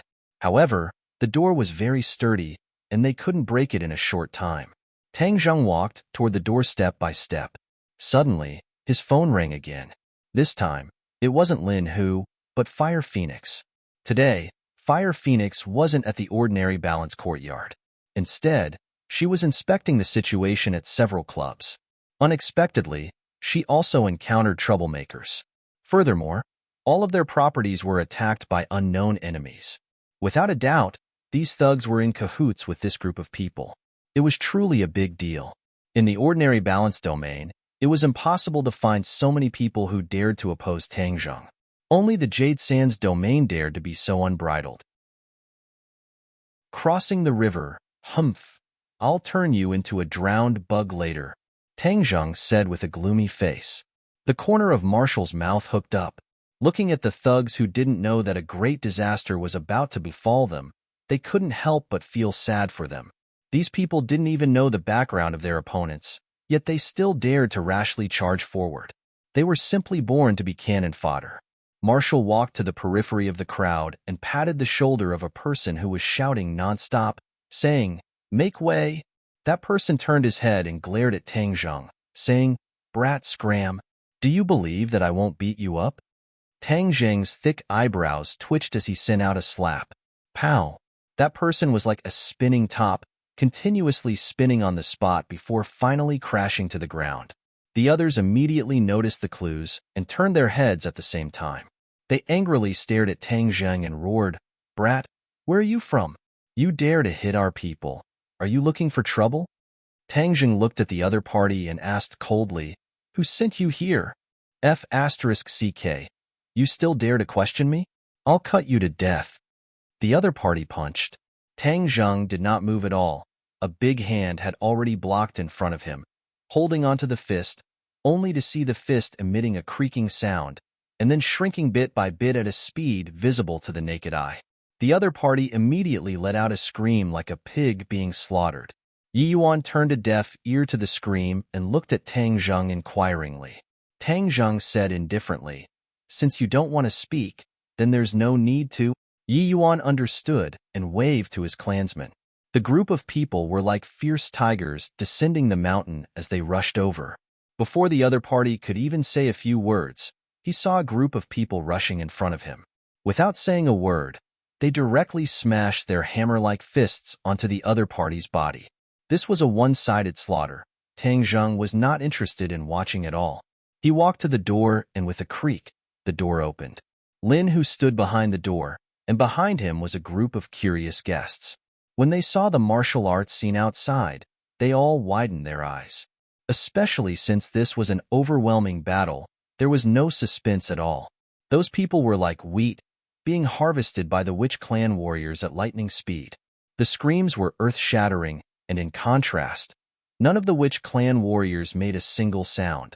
They only had calm faces, as if their opponents were really wheat, and the screams did not cause any ripples in their hearts. These guests could not help but tremble as a strong killing intent assaulted their faces. Even the slowest person could feel a different kind of iron-blooded valiance from these people. What kind of team was this? How could they be so strong? In the past, Ordinary Balance had never heard of such a strong team. Everyone guessed. But without a doubt, one thing was certain, and that was that these were Tang Zheng's men. No wonder he had such great achievements at such a young age. Just these iron blood warriors alone were enough for him to walk sideways in the Ordinary Balance. The battle ended very quickly. Then, the Witch Clan warriors ignored the enemy who had completely lost their fighting strength and could only scream in pain on the ground. They stood behind Tang Zheng without saying a word, like a silent shadow, emitting a soul-stirring aura. "Lord Envoy, how should we deal with them?" Yi Yuan asked in a low voice. "Drag them away and throw them away. Don't block the door and affect business." Tang Zheng said without batting an eyelid. "Yes." Yi Yuan accepted the order and gestured to the Witch Clan warriors. The Witch Clan warriors started to move, each of them dragging a few enemies as if they were dragging a dead dog, dragging them far away. Then, with a wave of their hands, as if they were throwing a shot put, these people flew towards the bushes in the distance. The guests were flabbergasted. Not only was the fighting strength of this group of big men astonishing, their strength was also too great. They could see with their own eyes that many of them were holding onto two legs in one hand and directly throwing two people flying. Two people, 300 kilograms of weight, to them, seemed to be insignificant. This scene was too impactful. They had no choice but to reevaluate Tang Zheng. This person was even more powerful than they had imagined. Many people had already secretly made up their minds that they would definitely not be enemies with him in the future. If they could cooperate with him, there would definitely be great benefits. At this point, the influence of the Dragon Group's harsh attack on Tang Zheng's industry gradually disappeared. "I'm sorry to disturb everyone's mood." Tang Zheng smiled at the crowd and said. Everyone immediately waved their hands and laughed. "Young Master Tang is too serious. Today, we have a feast for our eyes. It should be our fortune to be able to enjoy such a good show." The others nodded in agreement. If they had not seen this scene with their own eyes, many people would not have been able to truly experience Tang Zheng's strength. If they were to do something stupid in the future, then the gains would not make up for the losses. Tang Zheng smiled and nodded, his gaze turning to a sports car by the roadside in the distance. Sports cars were not rare in the Ordinary Balance courtyard. But this sports car had been parked by the side of the road ever since Tang Jing got off the car, forming a stark contrast with the other cars parked in the parking lot. Although the glass of the sports car was blocked, Tang Jing could still vaguely see that there was someone in the sports car. Thus, he strode towards the sports car. Vroom. The roar of the engine suddenly sounded as the sports car started. It roared like a wild beast and suddenly turned around, fleeing the way it came. The guests were disappointed, thinking that the one sitting in the sports car must be the leader. If it ran away just like that, then they would not know who the mastermind behind the scenes was. But how could Tang Jing let the other party run away so easily? He coldly snorted and directly walked to a row of iron fences. He casually pulled out an iron rod from the soil. Under the suspicious gazes of the crowd, Tang Jing roared, "Stop for me!" Whoosh! The iron rod left his hand like a sharp arrow and went straight to the sports car. Wow! The crowd immediately exclaimed. This scene was really beyond everyone's expectations. Tang Jing actually used an iron rod to block an arrow. How could it catch up with the sports car that was like an arrow leaving the bow? While everyone was still doubting, the iron rod swept across the sky and caught up with the sports car. Bang! The high-speed sports car was pierced through by the iron rod, and the iron rod pierced deeply into the sports car. Then, with a creak, the sports car spun on the spot, and finally, with a boom, it crashed into a big tree on the side of the road and stopped. Hiss! Everyone sucked in a breath of cold air at the same time as they looked at Tang Jing in shock. This attack was too powerful. How much strength did it require? Everyone's gazes shifted towards Tang Jing's arm. This pair of arms that were no different from a normal person's actually contained such a powerful explosive force. It was truly terrifying. A heart-wrenching and lung-splitting scream came out from the sports car, and it was even screaming for help. "Capture him," Tang Jing said indifferently. Yi Yuan's feet slipped, and like a gust of wind, he arrived in front of the sports car in the blink of an eye. He grabbed onto the deformed door and fiercely pulled, causing the metal door to creak, and then was directly torn off from the body of the sports car. A person was dragged out of the sports car by Yi Yuan like a dead dog, and then dragged all the way towards Tang Jing. Boom! The sports car exploded, turning into a ball of flames that soared into the sky, shocking everyone to the point that their hearts trembled. Yi Yuan threw the captive heavily onto the ground. The other party was gasping for breath as he lay in front of Tang Jing in a sorry state. Tang Jing squatted down and grabbed the other party's hair. A familiar face appeared in front of his eyes. It's actually you." Tang Jing was extremely surprised. Chapter 558. This person was Lei Jun, who had a conflict with Tang Jing in the shopping mall back then. This time, he had received his father's orders and personally brought people to smash the place, taking the opportunity to vent the anger in his heart. Unexpectedly, enemies were on a narrow road. The enemy he had been painstakingly searching for had no news of him, but at this moment, the other party was standing in front of him alive. He was both surprised and happy. It was truly a case of wearing out iron shoes in a fruitless search and obtaining it without any effort. That trace of fear just now vanished like smoke in thin air. As if he had been injected with chicken blood, he became incomparably fearful again. He stared at Tang Jing restlessly and said, "Brat, so it's you. I've been looking for you for so long, but I haven't been able to find you. This time, don't even think about escaping. If you dare to offend me, I will make you die a miserable death." Tang Jing snorted in disdain and said, "I think you don't understand the situation. Since that's the case, I'll let you understand the situation first." As soon as he finished speaking, Yi Yuan punched Lei Jun's stomach. Wah! He immediately bent down and vomited acid, as if he was about to vomit out his gallbladder. He then fell to the ground and bent into the shape of a shrimp. You dare to hit me?" Lei Jun pointed at Tang Jing in disbelief. "I'll hit you. What can you do? From what you said just now, you've been looking for me to take revenge, right? Since you haven't given up on me, then I won't let you off. Let's settle the old and new debts together." Tang Jing's face gradually turned frosty. "New debts and old debts, I should be the one settling them with you. If you treat me like this, My father will definitely not let you off. Lei Jun appeared fierce on the outside and started to use his father to scare Tang Zheng. Hee, you want to compete with your father, right? I forgot to tell you, I hate people who rely on their father the most. I'm an idiot, and only by relying on my father can I give myself some courage. This kind of life, just thinking about it is very sad. Tang Zheng said in disdain. Lei Jun's face flushed red as he gnashed his teeth in hatred. Since you want to compete with your father, then tell me, who exactly is your father? I also want to meet him. Tang Zheng asked curiously. My father is Yusha's Lei Ming. Are you scared now? Lei Jun said proudly. In the past, whenever he met an opponent, as long as he mentioned his father's name, the opponent would be scared off. There were even people who would kneel down and beg for mercy. Every time this happened, he would enjoy the thrill of the reversal. But this time, he was disappointed. Tang Zheng had no reaction to the name at all. Instead, he said to himself, Who is Lei Ming? How come I've never heard of him? You've never heard of it before? Impossible. Lei Jun cried out in disbelief. Almost all the reputable people in the province knew of Thunder Cry's great name. This person actually said that he didn't know of him. It was too absurd. Tang Zheng curled his lips in disapproval and jokingly said, Is your father so famous that I must have heard of him? Lei Jun was speechless. When Lin Hu heard the two words Lei Ming, his eyelids fiercely jumped. If it was in the past, he would definitely stay away from this level of people. He would even bow and bend his knees.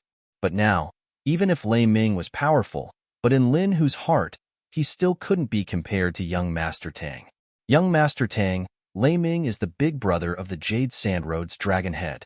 He is a powerful character that can cause anyone in the province to tremble if they step on him. Lin Hu softly reminded Tang Zheng. Tang Zheng suddenly realized that the other side had a bit of background. But he and Lei Ming had no enmity in the past, so why would he send people to deal with him? However, this wasn't the main problem. Now that the other clubs were also under attack, so he had to first deal with the attack and then deal with the main culprit behind it. Tang Zheng grabbed Lei Jun's collar and lifted him up. His voice was stern as he said, Since you've fallen into my hands, you better be obedient. Otherwise, I guarantee that even your father won't be able to save you. You will die a very, very miserable death. So now order your subordinates to stop attacking. If you dare to cause trouble in my territory, I will definitely make you suffer so much that you'll wish you were dead. Threatening me to submit? Then I won't. I want to see what you can do to me, Lei Jun said without fear. In his impression, normal people really didn't dare to touch him, especially those in the underworld. They were even more afraid of his father. Is that so? You asked for it. As his voice fell, Tang Zheng grabbed Lei Jun's arm and fiercely twisted it. Kacha, the bones shattered, and a miserable shriek like that of a pig being slaughtered soared into the sky. Lei Jun's arm was twisted at a strange angle. F***ck.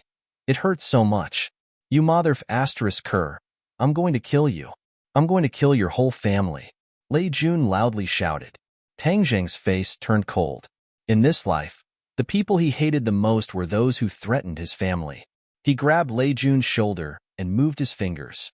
Kacha, the bones in Lei Jun's shoulder were all crushed. Immediately, Lei Jun's scream became louder and louder. In the end, it turned into a hoarse whimper. Large beads of sweat flowed down his cheeks. His facial muscles twisted because of the pain and his entire body trembled like a sieve. I'll listen to you. I'll listen to you. He finally hurriedly nodded his head. Tang Zheng nodded his head in satisfaction. Make the call quickly. My patience is limited. Otherwise, you won't be able to keep your other arm. Lei Jun hurriedly used his other hand to make a call, ordering his subordinates to stop attacking. When the guests saw this scene, many of them felt their legs go weak and almost fell to the ground. They all looked at Tang Zheng in disbelief, not knowing how he could be so calm at such a young age. The storm had come to an end, but it did not stop. Tang Zheng called out to Lin Hu to entertain the guests, then waved his hand, allowing Yi Yuan to escort Lei Jun into the carriage. Lei Jun was about to faint from the pain. He kept begging to be sent to the hospital, but Tang Zheng turned a deaf ear to him and asked, Why is your Lei family targeting me? I have no enmity with you, right? Lei Jun already understood that although Tang Jing looked kind, he was definitely not a good person. Thus, he did not dare to hide anything and betrayed Qin Lao like a bamboo tube spilling beans. Tang Jing's eyes flashed with a cold light as he muttered to himself, "So it's this old fellow. He really doesn't change his nature. Where is he now?" Tang Jing had the intention to kill Qin Lao. Since his opponent did not know what was good for him, and being remembered by such a person was not a good thing, he might as well cut the grass and get rid of the roots. At the same time, he could also test the attitude of the Song family. "Take me to see him." "Yes, no problem, but can you send me to the hospital first? I'm going to die of pain." Lei Jun begged for mercy with snot and tears. He finally understood the pain of those people who had been stepped on by him in the past. "You wish." Of course, Tang Jing would not let the other party escape. He tapped the other party's body a few times with his finger, and the feeling that entered his heart actually eased a lot. Lei Jun looked at him in disbelief, not knowing what kind of method he was using. In fact, Lei Jun was also a martial artist, but he was not as good as Huang Ziyang. Relying on his father, he ate, drank, and played all day long. He was ignorant and incompetent, and his martial arts were almost completely wasted. That was why he was so useless. At this moment, he placed his only hope on his father. Since these people wanted to find his father, he would wait for his father to personally deal with them, and then he would take revenge. Tang Jing did not care about his little thoughts. He suddenly remembered the celebrity called Lu Yanran. So he casually asked, "Wasn't there a celebrity with you last time? How is she?" A trace of anger flashed across Lei Jun's face. He gritted his teeth and said, "That bitch ran away. Damn, she really thinks she's so powerful. Next time when she comes back, I will definitely deal with her." "Hee hee, she's a celebrity. Can you deal with her?" "So what if she's a celebrity? Nowadays, there are so many celebrities with a price tag. As long as you have money, what kind of celebrity can't you play with?" Lei Jun disagreed. Clearly, he was speaking from his experience. In the past, he had dealt with many so-called female celebrities. Tang Jing sighed inwardly. The entertainment circle was dirty and messy. Fortunately, Ling was in his company, so there wouldn't be such a foul atmosphere. But if anyone dared to have any ideas about Ling or force her to do something against her will, he would definitely stand up and not let them off easily. The two vehicles sped as they arrived at the highway in a short while and headed towards Jade Sand City. But when they reached the highway, Lin chased after them. He knew Tang Jing's temper. Since Lei Jun dared to come here, then he would definitely not let this matter go. But the other party was Lei Ming. After all, what if they couldn't get any benefits by coming to the other party's territory? Lin could not afford to make any mistakes, so he hurriedly dealt with the matters of the ordinary balanced courtyard and chased after them without stopping. Thus, Lei Ming was escorted to the bus. Tang Jing, Wu, Yi Yuan and Lin sat on the carriage. Lin became the driver, and as he drove, he said, "Young Master Tang, even if you go find trouble with Lei Ming, you can't be too anxious. Otherwise, if you don't prepare enough, all 30 of us might be annihilated." Lin believed that Tang Jing would definitely be able to defeat Lei Ming. However, seeing that he only brought around 30 people and dared to go straight to the Yellow Dragon, he was still a little unsure in his heart. After all, Lin had been in the underworld for so many years, and Lei Ming's great name was like thunder to his ears. He knew more about it than Tang Jing. As the saying goes, those who don't know don't do it. The more you know about a person, the more you understand how powerful that person is. Lei Ming was such a powerful person. Even though he was a member of the underworld, his family had been operating in Jade Sand for 2 generations. The Lei family could be said to be a famous underworld family in Jade Sand. Although they had restrained themselves a lot, where was their background? Ordinary people would not be able to shake this local tyrant. Hearing Lin's analysis, Tang Jing nodded his head in realization. No wonder Lei Jun was so unbridled. His family background was not simple. It is said that Lei Ming can gather over 1,000 people in Jade Sand with a single shout. Our 30 people are like a clay ox entering the sea. The situation is not optimistic. Lin said worriedly. Tang Jing laughed out loud and said, You are underestimating Yuan's clansmen too much. They are natural warriors, and this is a good time to train them and let the world see the power of the witch clan. Moreover, as the saying goes, speed is everything. This time, we will take advantage of the fact that he is not prepared and catch him off guard.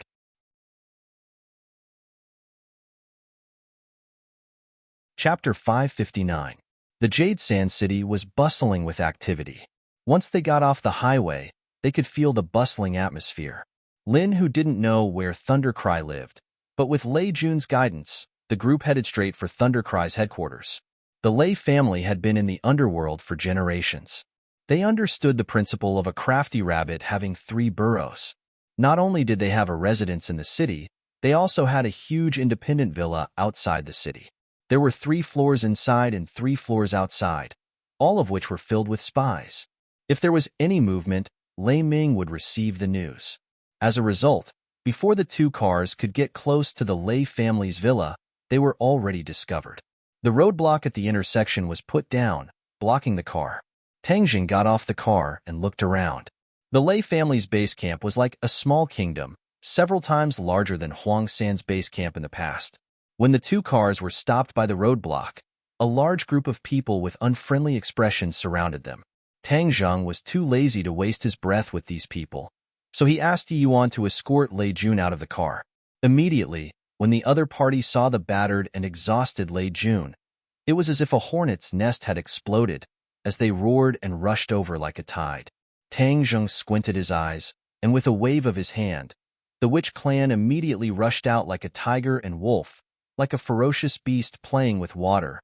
The other party's crowd was immediately torn apart, and many people were like splashes of water, flying in all directions. The witch clan was born with divine strength and was also a cultivator. How could this group of mobs who only knew how to force themselves to be strong be compared to them? Not long later, the ground was covered with people, screaming miserably at the top of their lungs.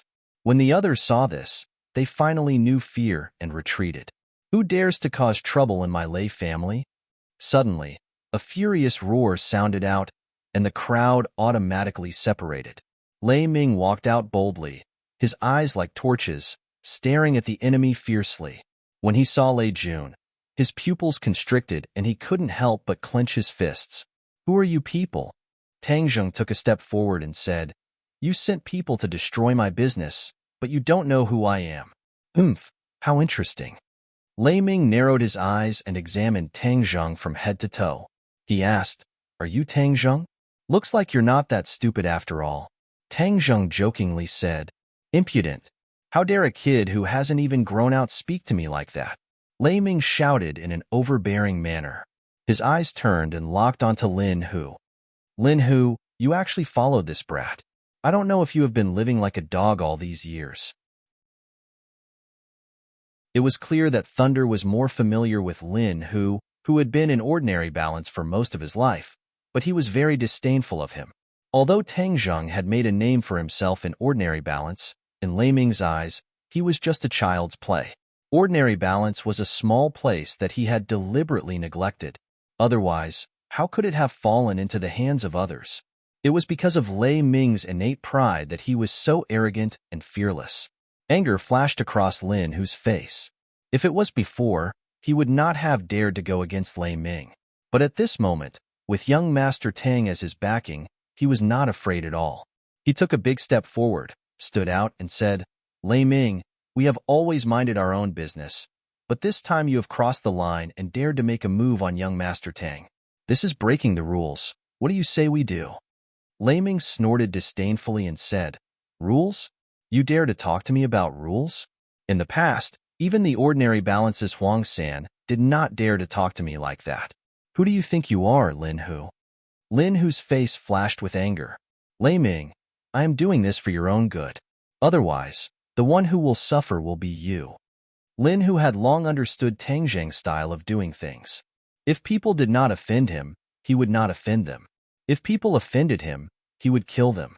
However, Lei Ming was not Huang San, and Yusha was not the ordinary balance. Although Lin Hu believed in Tang Zheng's strength, he did not want Tang Zheng to fight to the death with Lei Ming. Tang Zheng could see through Lin Hu's thoughts, but he did not comment. Since he had such thoughts, then he would let him express it. Lei Ming did not know of Lin Hu's good intentions. He was extremely disdainful as he arrogantly laughed. Arrogant? You dare to be so arrogant in my territory, and even dare to say that you are doing this for my own good. Whatever, it seems that Lei Ming's, reputation is not as good as it was in the past. Any random cat or dog dares to step on me. Today, I will use your deeds to tell others that in this place, I, Lei Ming, have the final say. Lin Hu helplessly shook his head. The other party was stubborn and treated his good intentions as bad intentions. Since that was the case, then there was nothing to talk about. Otherwise, it would be a waste of Tang Zheng's prestige. Lin Hu took a step back and respectfully stood behind Tang Zheng, not saying another word. This result had long been within Tang Zheng's expectations. These stubborn old men would not listen to Lin Hu's words. Tang Zheng leisurely walked forward and said softly, I hate threats the most. Since you have threatened me, then I will definitely not turn a blind eye to it. I must prevent this kind of thing from happening again. However, if you tell me where Qin Lao is, then I will let you die a little faster. Lei Ming looked at Tang Zheng in disbelief. Was this brat talking about fantasy? How could he say such shameless words? Lei Ming was stunned for a long time before bursting into laughter. Even his subordinates were laughing. Some of them were laughing so hard that they could not straighten their backs. This was too funny. They had never seen such a reckless person. You want to find Qin Lao? You are not qualified. You want to kill me? Then I will send you to hell first. Lei Ming's face darkened like 10,000 years of ice. He waved his hand and said, Get rid of them all. Don't leave a single one alive. Tang Jing also frowned and said, One is not enough. It's ruthless enough. As expected of you running amok in Yusha for so many years, since you want to start a massacre, if I don't return the favor, wouldn't that be too rude? Ah Yuan, get rid of Lei Jun. Yi Yuan did not hesitate to grab Lei Jun's neck. Lei Jun immediately rolled his eyes and could not breathe. Seeing that his son was in danger, Lei Ming was unable to restrain his anger and roared, Kill him and save my son. Ka ka ka. The sound of gun bolts being pulled rang out, and a dozen or so people jumped out from behind Lei Ming. Each of them had a pistol in their hands, and this was one of Lei Ming's killing moves, a group of death warriors raised by the Lei clan. This group of people could be called sharpshooters, and it was unknown how many lives they had taken. Many of Lei Ming's enemies had already died at their hands. At the same time they fired, their feet did not stop as they quickly approached in an attempt to save Lei Jun kill. Tang Zheng did not retreat an inch. Instead, he took the lead and with a loud roar, he soared into the air and dodged the bullets. The War Soul Sword was already in his hands. The War Soul Sword had long been thirsty to drink human blood. Today, it was just the right time to use these people as sacrificial offerings. With a flash of the blade, Tang Zheng had already pounced in front of the Death Warrior. With a wide swing of his sword, the pistol in one of his hands broke into two pieces, but the opponent's reaction was also very fast. With his other hand, he also took out a gun and aimed it at Tang Zheng and pulled the trigger. The opponent was actually able to shoot left and right. Both of his hands could use the gun, and his marksmanship was extremely accurate. The War Soul Sword crossed his chest to block, clang, clang, clang. The golden bullet struck the sword, but did not injure Tang Zheng in the slightest. How could Tang Zheng allow the opponent to suppress him like this? With a flash, he moved away from the muzzle of the gun, and the War Soul Sword fell from the sky. Poochie, the opponent's two arms were cut off, blood splattering everywhere. Tang Zheng kicked the opponent in the chest, and the opponent flew backwards. All of this seemed complicated, but in fact, it all happened in a split second. Seeing the bullets flying towards him, Yuan grabbed Lei Jun and used him as a shield, blocking in front of him. Pu, blood splattered everywhere, and Lei Jun immediately turned into a hornet's nest, dead to the point that he couldn't be any more dead. Lei Ming's eyes nearly popped out of their sockets when he saw this. He roared, My son, kill them all. Avenge my son. Don't leave a single one alive. Kill them all. Kill their families too. Cut the weeds and dig up the roots. Leave no one alive. Immediately, The faces of the death warriors became even colder, as if they were facing death, and the speed at which they pulled the trigger became even faster. The Witch Clan warriors did not sit still and wait for death. They followed behind Tangjing and shuttled through the rain of bullets. The bullets brushed past their bodies, but their expressions did not change, as if the bullets were just small stones that they did not put in their eyes at all. The Witch Clan warriors already knew the power of guns and cannons, so of course they would not foolishly use their bodies to block them. Although they had all cultivated the Primal Chaos Vajra spell, they would not take the risk of using their bodies to block the bullets. On the other hand, Wu was the calmest. She knew very well that these people could not harm Tangjung at all, so she crossed her arms and calmly watched as Tangjung charged forward. Occasionally, 1 or 2 bullets would fly towards her, but she would only slightly move her body to dodge them. Everyone was shocked when they saw that this tiger-like army was actually not afraid of the lethality of the bullets. If it was just one person, it would not be enough to be afraid, but the key was that all 30 of them were the same. This rainbow-like aura was even more frightening than those death warriors. The moment the bullets finally changed the stretcher, the Witch Clan warriors took advantage of this gap and swung out their fists like iron hammers, smashing into the temples of these people. With a muffled bang, not only did people fall down, there were also people who fell down. These warriors, who had been fighting ferocious beasts in the forest all year round, every move was a killing move. There were no extra movements at all, and they were as smooth as flowing water. They were filled with the violent beauty of iron and blood, causing people to be shocked to the core. However, their attacks had one thing in common, and that was that their movements were relatively single. Furthermore, everyone's movements were completely different. It was obvious that they were not the moves of the system, but the moves that they had figured out in practice. This was the weakness of the Witch Clan. Although they could cultivate, the Primal Chaos Vajra spell was a cultivation technique that tempered the body, not a technique.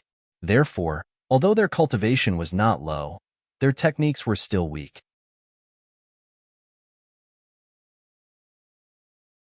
Chapter 560. The Witch Clan was invincible, and in an instant, all of the death warriors were dead or injured. Lei Ming's eyes revealed fear as he stared fixedly at Tang Zheng. How could this brat's skills be so terrifying? Tang Zheng seemed to feel Lei Ming's gaze. He turned his head to look, and when their eyes met, Lei Ming's eyes felt as if they had been pricked by a needle, and was intimidated by Tang Zheng's aura, causing his heart to tremble in fear. Damn it! This group of people is far more powerful than I imagined. No, most of them are watching this scene, so there aren't that many people to deal with him. I have to get reinforcements. Seeing the death warriors fall one by one, Lei Ming's heart was bleeding. It was not easy to nurture these death warriors. He had suffered a huge loss this time.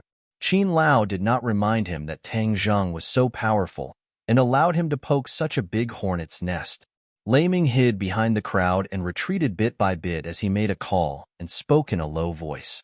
After hanging up the phone, he finally heaved a sigh of relief.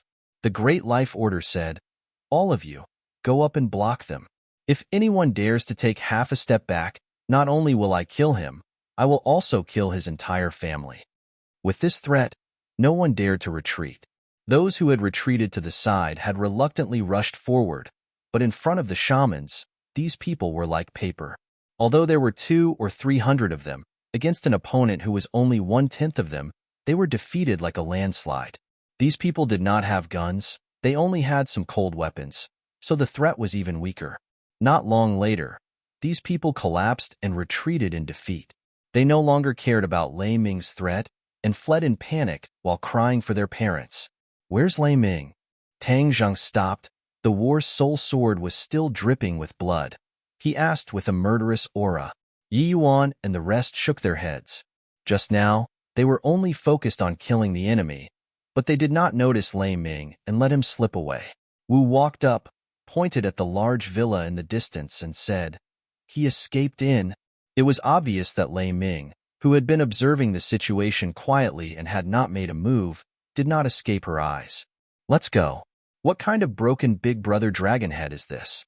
He only has this bit of courage and this bit of skill. He's running pretty fast." Tang Zheng said disdainfully. He had wronged Lei Ming, but he couldn't blame Lei Ming for running away. Tang Zheng's display of strength was simply too shocking. The people of the underworld were at most a little more ruthless. Even if they competed for territory and fought in large groups, it was not so tragic. Even if there were warriors, there were only a few of them. A gunman team like Lei Ming, who had cultivated a group of men of sacrifice, could run rampant in this territory. They had stood tall for many years, and no one dared to provoke them. However, these strengths were obviously not enough in front of Tang Zheng. Even a national secret organization like the Dragon Group was something that Tang Zheng dared to contend against. Against these local forces, it was simply crushing them, making them unable to resist at all. In fact, this was also one of the reasons why Tang Zheng was not interested in the underground world. Although it looked impressive on the surface, in fact, in Tang Zheng's eyes, it was just like that. No matter how powerful the boss was, his vision was too small, and his strength was not enough to look at. Tang Zheng's vision was no longer what it used to be. After seeing so many mountains and ridges, how could he be interested in some bumpkins? Therefore, playing with the underground world was equivalent to an adult bullying a child. However, if there was an underground force that dared to challenge his dignity, then they would be a devilish child. When dealing with devilish children, they would definitely not be lenient. If they did not beat them up until they were afraid, they would not know how to restrain themselves. This time, Tang Zheng's action of wantonly attacking Thunder's headquarters was firstly to take revenge, and secondly to intimidate the other forces, so that they would not dare to provoke him again, and also so that the other forces would not dare to take half a step into the ordinary balance. Otherwise, in the future, when he left the ordinary balance to go to school, these forces would come to the ordinary balance to cause trouble. Wouldn't that be very troublesome? Bang! With a kick on the thick door, the door was directly kicked flying. The large, luxurious villa was completely silent, and many servants were hiding in the corner, trembling. Where did Thunder go? Tang Zheng asked. The servants shook their heads in fear and unease. Looks like he really hid like a turtle. Then let's put in some effort. If we don't find him, we won't withdraw today. Under Tang Zheng's orders, the Witch Clan warriors split into several groups and began to search the villa. However, after half a day, they found nothing. He can't have grown wings and flew away, right? Tang Zheng said strangely. No one answered him, but a series of sirens came from afar. Lin, whose face stiffened, and he hurriedly said, "Young Master Tang, the police are here. Lei Ming has run amok in Jade Sand for so many years. He must have a protective umbrella. It's not appropriate for us to directly clash with the police. Let's go first." Tang Zheng's eyes flashed. The corner of his mouth hooked up and said, "Since it's a protective umbrella, protecting this kind of person is not a good person. Why would we be afraid of these people? Moreover, if a person like Lei Ming were to let the tiger return to the mountain, then he would definitely hide. At that time, he would be in the dark and we would be in the light." Tang Zheng did not have a ticking time bomb waiting for him. He himself was not afraid, but there were too many people related to him. If someone were to die because of this, then it would be too late for him to regret it. Tang Zheng simply turned around and walked out. When he walked to the door, he saw that a black mass of police had already surrounded the villa, each one of them as if they were facing a great enemy, but also panicked. Especially the dead and injured people on the ground. It gave them too much of a shock. Jade Sand hasn't had such a large-scale incident for many years, and many people still didn't know what was going on. Just where did this fierce person come from to cause such a big mess? Seeing a group of people walk out, the group of police pulled out their guns and pointed them at them. One of them, who looked like an officer, raised a loudspeaker and shouted, "All of you, put down your weapons and surrender, otherwise we will open fire." Tang Zheng looked at the other party with a smile, and suddenly walked towards them.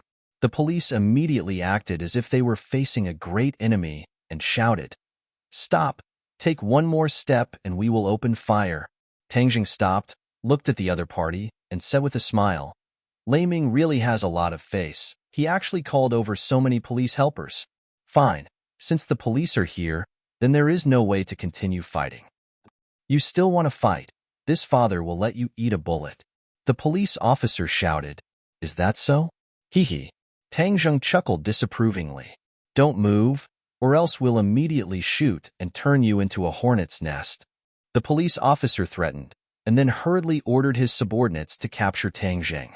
A group of policemen carried their guns, their muzzles never leaving Tang Zheng's side as they carefully walked towards Tang Zheng. Tang Zheng did not move, as if he was truly frightened. Seeing that, Yi Yuan was about to rush up and repel the policeman, but he was stopped by Tang Zheng's gaze.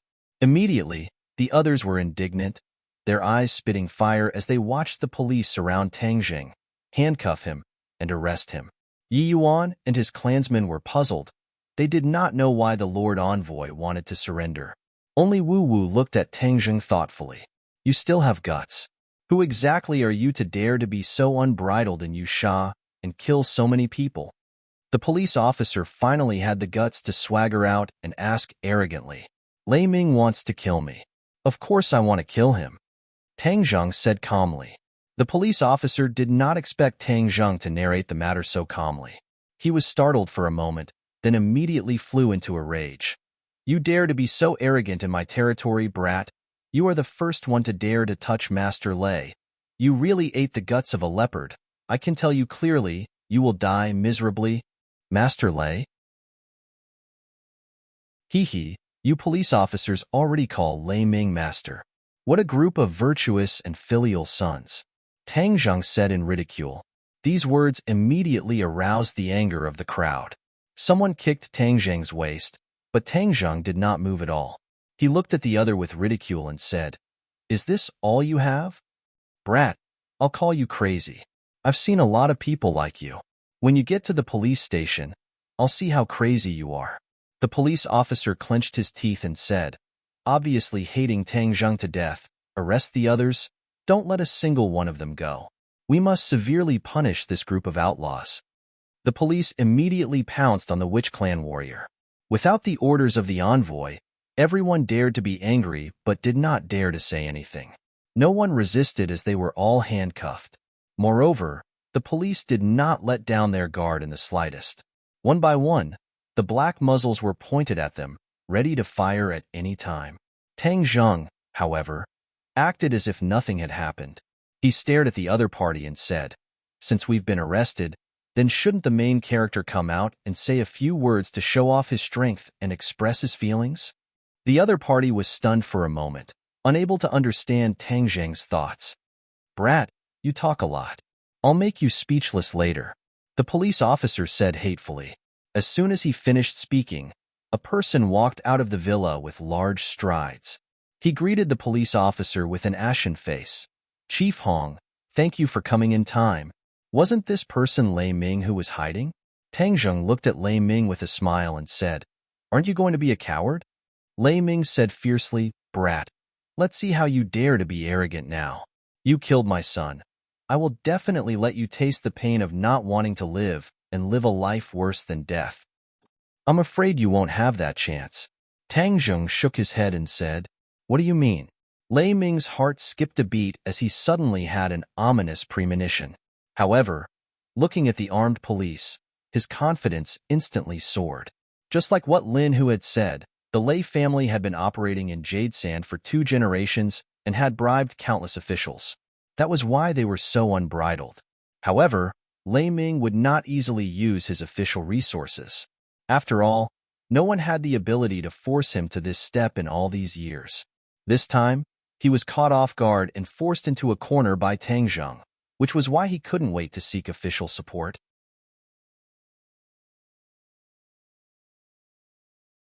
Chapter 561. Pacha.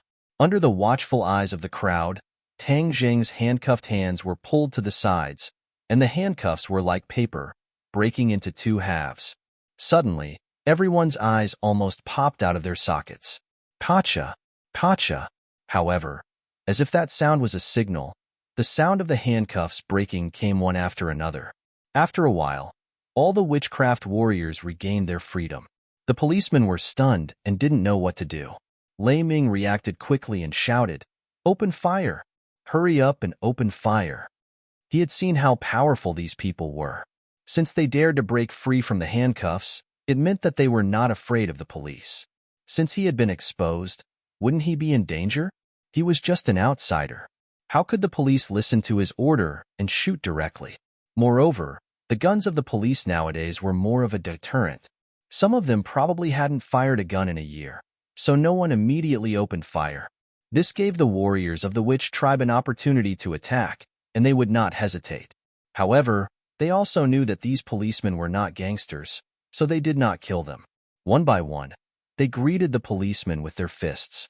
The policemen subconsciously resisted, but how could their wrestling skills be a match for the warriors of the witch tribe? Bang, bang, bang, bang. The policemen were knocked down one by one, and their guns were taken away. The police officer was half a beat faster than the other police officers. The gun in his hand was aimed at Tang Zheng, and he fiercely pulled the trigger, but Tang Zheng's movements were even faster than his. With a point of his finger, the police officer found that his finger could not pull the trigger no matter what. Not long after, his entire body stiffened and he could not move. "What did you do to me?" Tang Zheng smiled mysteriously. He had only sealed the policeman's acupoints. Although Tang Zheng was not afraid of him, after all, his skin had a certain protective effect. Unless it was absolutely necessary, Tang Zheng didn't want to hurt the police. Lei Ming's reaction was faster than everyone else. When Tang Zheng pointed his finger, he waved his hand and a cold light flashed, shooting directly at Tang Zheng's throat. Tang Zheng felt a shiver run down his spine. Seeing how cowardly the other party was, and how he only knew how to run away, Tang Zheng thought that he was just a fake. Who would have thought that he was actually hiding his true strength? From the looks of it, the other party was at least a Xiantian lord. However, thinking about it from another perspective, it was understandable. Back then, Huang San was a first-grade Xiantian realm martial artist. This Lei Ming naturally didn't just rely on a group of powerful subordinates to occupy such an important place like Jade Sand. To forge iron, one needed to be strong. Without a solid foundation of true martial arts, how could he intimidate those lawless people under him? Seeing that the cold light was about to hit Tang Zheng's throat, Tang Zheng slightly twisted his body to avoid being hit. The cold light hit Tang Zheng's shoulder. Lei Ming was overjoyed. His sneak attack had finally succeeded. His weapon was coated with poison. Once it touched blood, it would seal the mouth. Even if he did not hit a vital point, as long as he managed to stab the opponent would not be able to keep his life. This was Lei Ming's trump card. He would never show it to others easily. However, as long as he used it, it would never miss. It would catch the enemy off guard and take their life. This was also one of the reasons why he had been holding back. He had been waiting for an opportunity. Otherwise, if Tang Zheng managed to dodge it, the second time would not be so easy. Clang! A crisp sound rang out. That cold light did not pierce Tang Zheng's shoulder. Instead, it was bounced back. The complacent expression on Lei Ming's face suddenly disappeared. His body stiffened as he looked at the scene in disbelief. This was a weapon forged from diamond. Why did it not pierce the opponent's shoulder? Tang Zheng lowered his head and looked at his shoulder. There was a hole in his clothes, revealing the skin underneath. His skin flashed with a metallic luster before everything returned to normal. Lei Ming unwaveringly stared at Tang Zheng's shoulder, hoping to see a trace of blood. However, he was disappointed as he clearly saw that Tang Zheng's skin did not have a single wound. At this moment, his heart was overwhelmed with shock as he thought to himself, "Is this person invulnerable?" The chaotic Vajra spell was indeed extraordinary. This attack was enough to pierce through the body of an ordinary person, but it did not leave a single wound on Tang Zheng's body. Tang Zheng was very satisfied with this effect. The corner of his mouth curled up and he smiled mysteriously. "Lei Ming, smart, you actually know how to sneak attack. It's just that you didn't expect this, right? Who the hell are you? You're so young. How can you be invulnerable?" Lei Ming asked in fear. Tang Zheng snorted and did not reply. Instead, he walked towards the other party step by step, his gaze locked onto the weapon in Lei Ming's hand. This weapon was very strange. It was an iron chain. However, at the front of the chain was a thin, sharp blade that was as long as a palm, glowing with a trace of blue light. Seeing Tang Zheng's murderous aura, Lei Ming knew that he was about to face a fierce battle. In the past, when he faced his enemies, he had always been confident, but now, he was extremely guilty and did not have the slightest bit of confidence. Especially after Tang Zheng displayed his invulnerability, it made things worse. He only had the urge to quickly escape, and at the same time, he had already cursed Qin Lao and the ancestors of the Song family in his heart. If they had not come to find him and promised him great benefits, how could he have provoked a nemesis like Tang Zheng? Seeing Tang Zheng close in, Lei Ming let out a low roar and hurriedly retreated. With a flick of his finger, with a so sound, the chain flew out and attacked Tang Zheng like a poisonous snake. With a flash of sword light, the War Soul sword slashed fiercely, causing ripples in the air. The chain was unable to get close to Tang Zheng in the slightest, and immediately, the two sides engaged in a fierce battle. Sword light danced in the air, interweaving with the shadows of thousands of chains. After the others dealt with the police, they immediately gathered together to enjoy the fierce battle. The policemen were even more dumbstruck. They had already forgotten the pain in their bodies and did not dare to breathe. Only now did they understand that they had really kicked an iron plate this time. Lei Ming retreated step by step and was safely suppressed by Tang Zheng. Moreover, he clearly felt that the other party did not use his full strength, otherwise his situation would be even worse. He really regretted it, gasping for breath as he begged for mercy. Misunderstanding, it's all a misunderstanding. This time, it's a flood rushing against the Dragon King's temple. We don't know each other, so let's stop fighting and sit down to talk, okay? Tang Zheng sneered. This was the so-called Jade Sand Road's big brother, who was so greedy for life and afraid of death, it was really shocking. He did not know that Lei Ming had not personally killed an enemy for many years, and his youthful spirit had been completely wiped out. He was not like Tang Zheng, who was not afraid of anything. Moreover, people who had been at ease for too long would cherish their lives more. Where is Qin Lao? Tang Zheng asked coldly. Lei Ming heard this and quickly said, He has already left my house, but he is still in Jade Sand. I heard that he went to Tian Shuji's place. Who is Tian Shuji? The secretary of the provincial party committee. Tang Zheng understood. The power of the Song family was indeed not to be underestimated. They actually had a good relationship with the governor of a province. No matter why Lei Ming went to find this governor Tian, since Tang Zheng wanted to kill Qin Lao, then he had to find the other party even if he had to dig 3 feet into the ground. I have already answered your question, so can you let me go? Lei Ming asked pitifully. He did not have any of his previous prestige, which made the policeman surprised. It turned out that the usually arrogant Lei Ming also had this side. Tang Zheng chuckled and mercilessly crushed Lei Ming's hope. If you had this kind of attitude from the beginning, then you would not have come to this point. Now it is too late for you to say anything. Lei Ming's eyes flashed with a touch of panic. How can you be like this? I have already answered your question. Did I promise you that if you answered my question, you would not die? You. Lei Ming was speechless. Tang Zheng indeed did not promise. Suddenly, his face changed, full of determination and murderous intent. He gritted his teeth and said, If you kill me, the police will not let you go. Hee, you are counting on your protection to fight for a way out. It may be useful to others, but it is useless to me.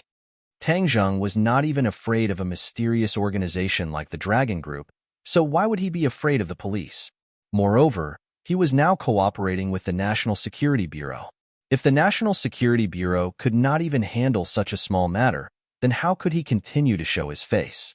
Therefore, Tang Zheng dared to cause such a ruckus without the slightest scruple because he was completely prepared.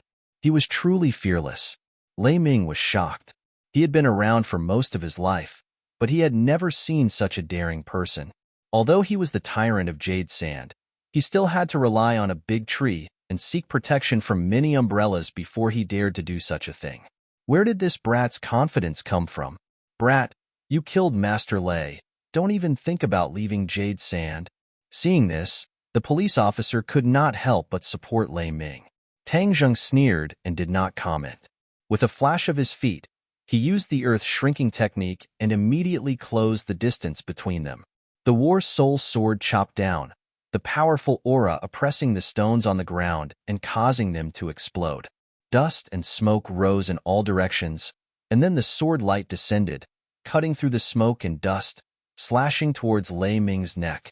Lei Ming shouted loudly as the chain flew out and wrapped around the War Soul sword, blocking the attack. Then, with a tap of his foot on the ground, he quickly retreated backwards, and with another tap of his foot, he shot out like an arrow leaving the bow, madly fleeing. Not far away was a small forest. As long as he escaped into this forest, he could easily hide his tracks. As long as he escaped this calamity, it would not be too late for him to take revenge in the future. At that time, he would definitely kill all the people related to Tang Zheng and let him know the consequences of going against him. Lei Ming, seeing that the other party had already escaped over 100 meters away, as if there was wind beneath his feet, Tang Zheng did not chase after him. With a wave of his hand, the chain wrapped around the War Soul sword flew out, quickly and accurately shooting towards Lei Ming's back. Hearing the strong wind coming from behind him, Lei Ming hurriedly dodged to the side. However, his speed was still a bit slower than the speed of the chain.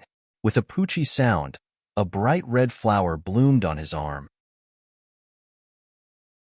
His arm was cut by the sharp blade.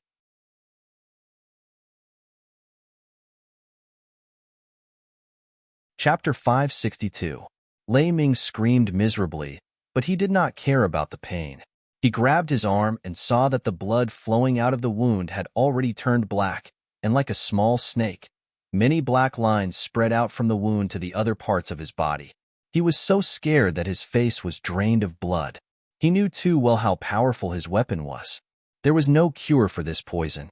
Moreover, the poison would follow his blood vessels and spread to his 8 extraordinary meridians. Soon, he would die suddenly. Furthermore, he did not have the antidote.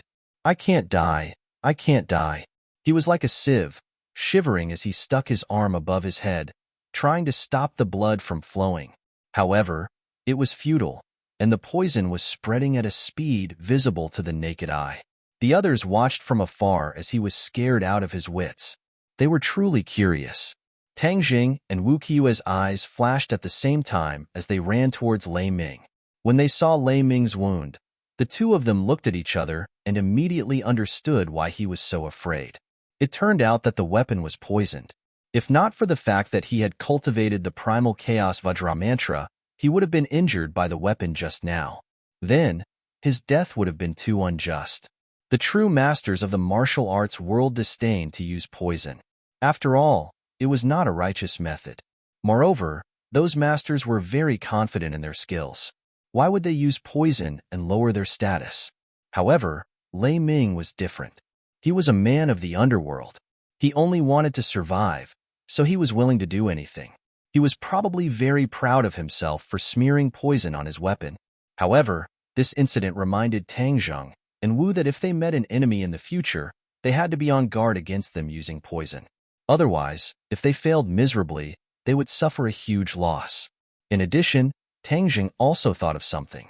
Was there an omnipotent antidote pill in this world that was like a universal key that could remove or suppress most poisons?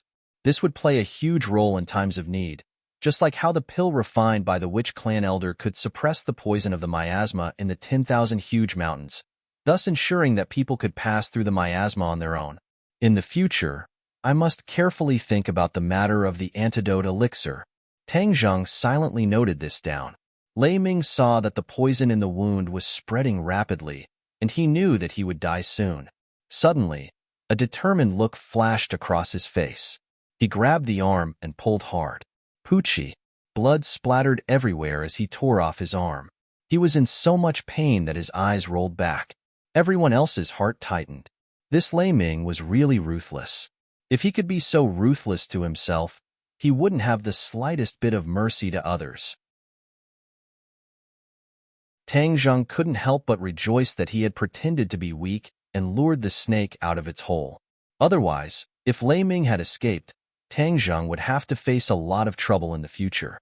But he originally didn't want to interfere with this poisonous snake. All of this was caused by the Song family's interference. Therefore, Tang Zheng's resentment towards the Song family deepened. He absolutely couldn't let Qin Lao leave. He had to make the Song family pay the price for this operation. The intense pain caused Lei Ming's face to twist. But before he could breathe a sigh of relief, he saw that the blood flowing out of the wound had turned black. This meant that the poison had spread to the internal organs of his body. Suddenly, his face turned ashen. He had endured the pain of losing his arm, but he was a step too late. Immediately, he began to twitch nonstop. He fiercely glared at Tang Zheng and hysterically roared, "Tang Zheng, I won't let you go. I won't let you go even if I become a ghost. This is you seeking your own death. You only have yourself to blame. If it wasn't for my strength being above others, I would have already died by your hands. Since you're in this line of work, you should understand the principle of the weak being prey to the strong.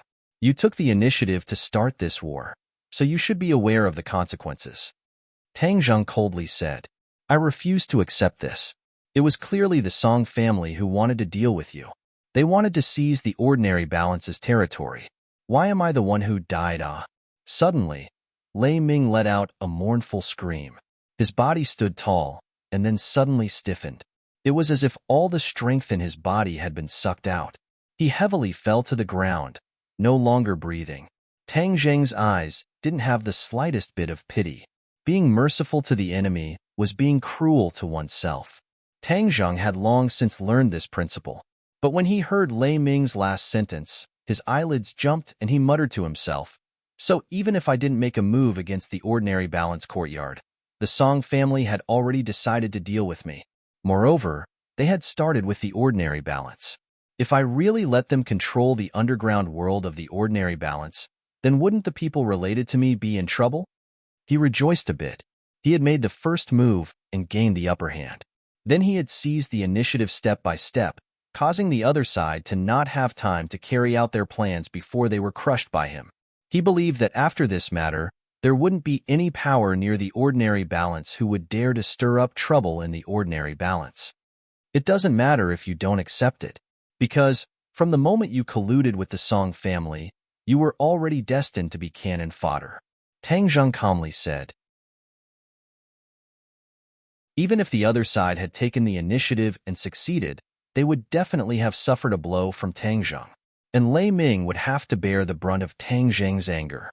So, from the beginning, Lei Ming had been pushed out by the Song family to die as a shield. But it was a pity that Lei Ming didn't understand Tang Zheng's strength. He was completely blinded by the benefits promised by the Song family. Only then did he attract this disaster. Marshall glanced at the calm and collected Tang Zheng. Her heart was slightly moved. He seemed to be more and more like her master. He killed decisively and was absolutely not merciful to the enemy. She didn't feel afraid. On the contrary, she was somewhat happy and gratified. A tiger father wouldn't have a dog son. If her master knew about this matter, he would definitely be very happy. Of course, her anger towards the Song family was becoming more and more intense. She could hate Tang Zheng and even ruthlessly cut him a few times, but she didn't want others to deal with him. If it was in the past, she would have already used the strength of the martial sect to brutally attack the Song family. But now that the martial sect had fallen apart, she no longer had any power or manpower in her hands. She could only silently remember this matter in her heart and wait for the right time to give the Song family a fatal blow. She had to let the Song family know the consequences of daring to deal with Tang Zheng. The two of them walked back to the front of the policeman. All of them had expressions of fear on their faces. Even though they had seen a lot of things and had even caught a lot of criminals, they still felt fear when facing a person of Tang Zheng's level. Moreover, he seemed to have no fear in his heart. Even though he had killed Lei Ming in front of everyone, he wasn't in a hurry to escape. Instead, he looked at them with interest. Could it be that killing Lei Ming wasn't enough for him, and he still wanted to kill all of the witnesses? Everyone's hearts skipped a beat. It was as if they had fallen into an ice cave. The coldness was bone-piercing as they looked at Tang Zheng with pale faces. What are you going to do?" The police officer's lips were trembling as he stammered and asked fearfully. The trace of luck in his heart had already disappeared. This person even dared to kill Lei Ming, let alone them. Tang Zheng looked at him coldly and said, "If it wasn't for the fact that you're wearing this skin, you would have accompanied him as well. In the future, if you do anything bad, your duty is to protect the common people not to protect them. Do you understand? When the other party heard that he could live, he was overjoyed and hurriedly said, "Understood, understood. We will definitely turn over a new leaf and do our duty to protect the common people." Tang Zheng coldly snorted, turned around and left. The Witch Clan warriors also followed, and the two cars sped away like lightning. "Sai, you haven't untied me yet. I can't move," the police officer shouted in panic, but the car had already gone far away. At the intersection of the highway, the two cars stopped. Tang Zheng instructed Tang Zheng to send his clansmen back to the ordinary balance. There were too many people, and the target was too big. If there was a mishap, no matter who lost, Tang Zheng's heart would ache. "Lord Envoy, this place is dangerous. We will stay by your side to protect you," Yi Yuan insisted.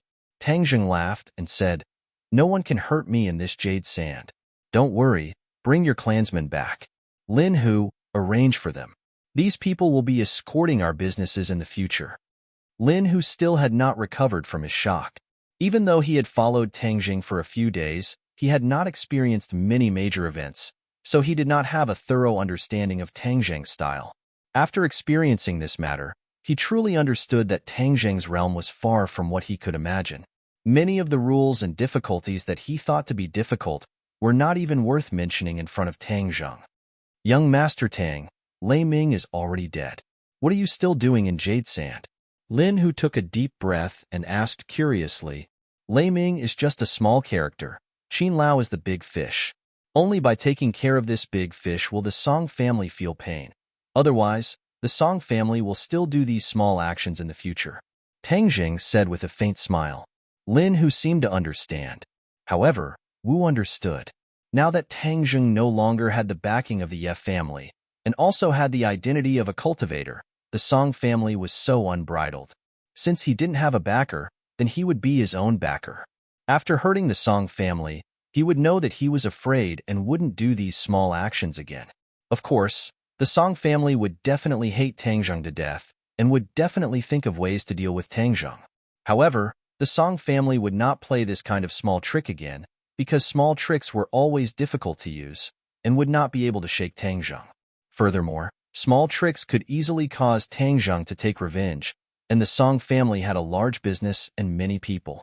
If Tang Zheng wanted to take revenge, it would be too easy, and the gains would not make up for the losses. Tang Zheng and Dou Wu both understood this logic. Seeing the carriage of people leave, Tang Zheng and Wu returned to the car. Tang Zheng did not let Wu go back, because he knew that the other party would definitely not leave, and he could not order him to leave.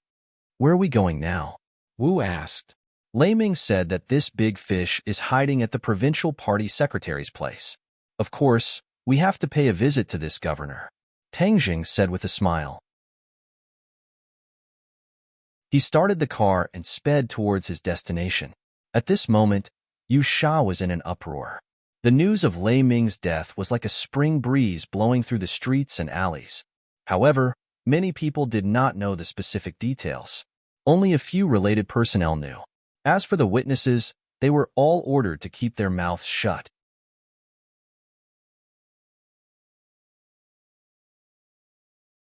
Chapter 563. The provincial committee's courtyard was filled with the most powerful people in the province. The security was tight, and ordinary people would not be able to break in at all. However, to Tang Zheng and Wu, this was not a problem at all, because the two of them were not ordinary people. They did not walk through the main door, but instead found a remote corner of the courtyard wall, and with a leap, they quietly entered the courtyard.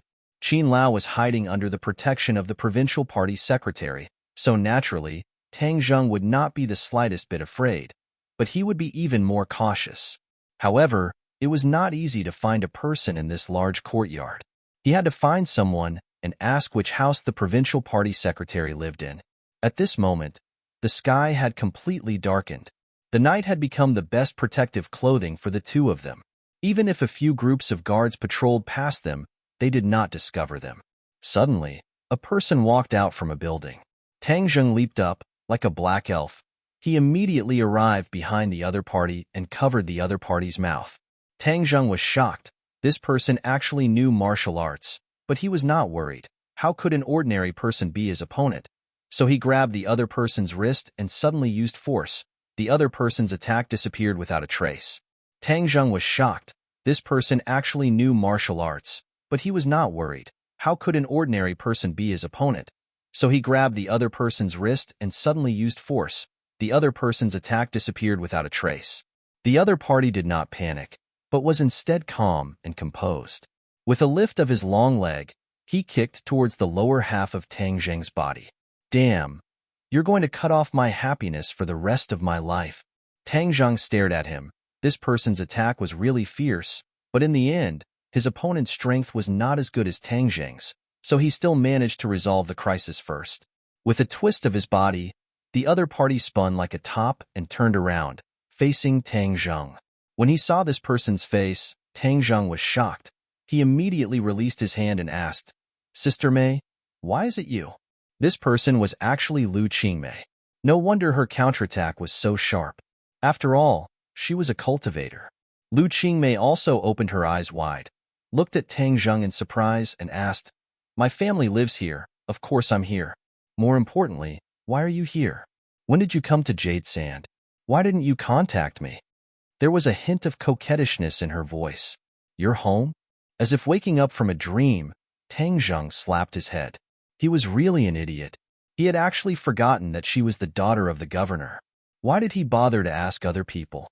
Wasn't she very familiar with this place? Lu Qingmei glared at him bitterly. She knew that he wouldn't come here for no reason. This time, he definitely wasn't here to look for her, but for something more important. She couldn't help but feel a little disappointed. After the winter break, she didn't stay in the capital alone. Instead, she returned to Yusha under her father's persuasion. Because she was not on good terms with her father, she rarely returned home. But this time, her father persuaded her again and again. In addition, the relationship between Lu Qingmei and Tang Zheng had improved by leaps and bounds. She was in a good mood, so she agreed to her father's request. "What are you doing here?" Lu Qingmei looked suspiciously at the marshal behind Tang Zheng and frowned. "I'm here to find someone." "Who?" "A member of the Song family hiding in the provincial party committee secretary's house, Tian Shuji's house." Lu Qingmei was very astonished. As the second in command of the province, her father had a lot of friction with the first in command, Tian Shuji. Moreover, both sides lived in the same provincial party committee courtyard, so of course they would understand each other. She was more clear than Tang Zheng on the power of a provincial party committee secretary, so when she heard that Tang Zheng was going to his house to find a member of the Song family, she immediately became vigilant. "Why are you looking for that person? Kill him." Lu Qingmei turned pale with fright and almost cried out. She immediately covered her mouth and fearfully said, "Why do you want to kill him? Moreover, you're too daring. You dare to charge into the provincial party committee secretary's house and kill him." Tang Zheng was expressionless as he firmly said, "This person must be killed." "You." Lu Qingmei speechlessly rolled her eyes. She knew that since he had already made up his mind, it would be useless for her to persuade him. Tang Zheng was such a person. He could be muddle-headed over small matters, but he would never change his mind because of a person's words. If it was in the past, Lu Qingmei would definitely shout and forcefully stop Tang Zheng when she heard that he wanted to kill someone. But now that she was also a cultivator, many of her views had subtly changed. Moreover, she knew that Tang Zheng was not a bloodthirsty person, so this person must be a threat to him. "You're going to rush in and kill that person in front of Tian Shuji?" Lu Qingmei curiously asked. Tang Zheng nodded. At this time, Lu Qingmei didn't know whether to laugh or cry.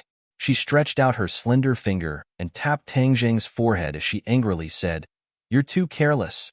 Although I don't know what the reason is, you absolutely can't rush in and kill someone. This will cause a huge uproar. If I don't do this, could it be that I have to wait for a long time and wait for the governor to leave home before I take action? A long night is fraught with problems. I don't want to delay." Tang Zheng helplessly said. Lu Qingmei smiled. Her eyes rolled as she proudly said, "I say you're smart, but sometimes you're really stupid. You don't have a way, but I have a way. You must know that this is my territory. Is it okay?" Tang Zheng was half believing and half doubtful. Lu Qingmei glared at him and said, "You don't believe me, right? Just wait for me. Just now I saw that Tian Shuji has already returned home. In a moment I'll have him leave home, and then you can take action." Seeing her solemn vow, Tang Zheng no longer doubted her and nodded to show that he understood. It was better to avoid trouble. If he could quietly kill Qin Lao, then there was no need to make a big fuss. Lu Qingmei was overjoyed as she said, "Just wait for me. Watch me. Wait for me for a moment. I'll be right out." Finished speaking, she directly returned home. Governor Lu sat on the sofa reading the newspaper. Seeing his daughter return, he curiously raised his head and asked, "Qingmei, didn't you say you wanted to go out and get some fresh air? Why did you come back?" "There's something I need to do. Whatever it is, we'll talk about it tomorrow. You should rest well today. I've already made an appointment with your Uncle Yang to eat together tomorrow. Xiao Yu finally came back from abroad. Tomorrow you two should meet. You're both young and should interact with each other. You're not young anymore," Governor Lu solemnly said. Lu Qingmei's expression suddenly changed as she said, "Didn't I just say it? If you want to go, then go by yourself." "I don't want to go." "Hung, don't think that I don't understand that this is a disguised blind date. I've already told you that I already have a boyfriend." Governor Lu's expression sank as he said, "What boyfriend? You're still talking about that student of yours, right?" "Nonsense. I've already told you time and time again that you and him won't end up together. Xiao Yu came back from abroad, and not only did he study abroad, he also worked abroad for many years. He's mature and steady. This time he came back to start his own business. This is a true young talent. He's much better than that whatever student of yours." Lu Qingmei curled her lips and retorted, "Tang Zheng is much better than him. It's just that you're looking at people through colored glasses and turning a blind eye to it. Isn't it just the top scorer of the college entrance examination? Ordinary people would think that the top scorer of the college entrance examination is amazing, but I've seen too many of them. They only know how to study and may not have much success in the future. I've seen many top scorers enter society and become mediocre." Governor Lu said disapprovingly, "Can we not talk about this matter? I'm looking for you for business. Didn't you say today that you wanted to talk to Tian Shuji about something? Since you're free tonight, why don't you ask him out to talk about business?" Lu Qingmei slyly winked as she suggested. Governor Lu was surprised. He looked at his daughter curiously and asked, "Why did you think of this matter?" "I suddenly thought of it. You've never cared about my work before." Governor Lu looked at her like she was an alien. "Can't I care about it now?" Governor Lu was overjoyed. His daughter cared about his work. This meant that there was hope for the relationship between father and daughter to improve. "Qingmei, I'm really happy. If you're happy, then why don't you go talk about business? Otherwise, who knows how many people will come to pay their New Year's greetings during the day. It's only at night that we can have some peace and quiet. It's the perfect time to talk about business." Presumably, Tian Shuji is also in the same situation. Governor Lu laughed. "Good.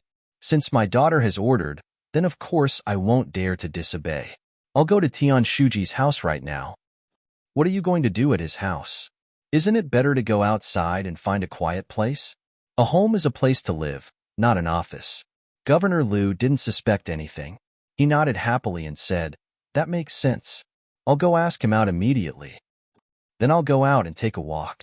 Watching Lu Qingmei walk out of the house, Governor Lu smiled and muttered to himself, "After all, my daughter has grown up and knows how to be considerate of me. For her happiness, I can't let her be with that student. Tomorrow's appointment with old Yang is imperative. After she compares Xiao Yu and that student, she'll naturally know who's better and who's worse."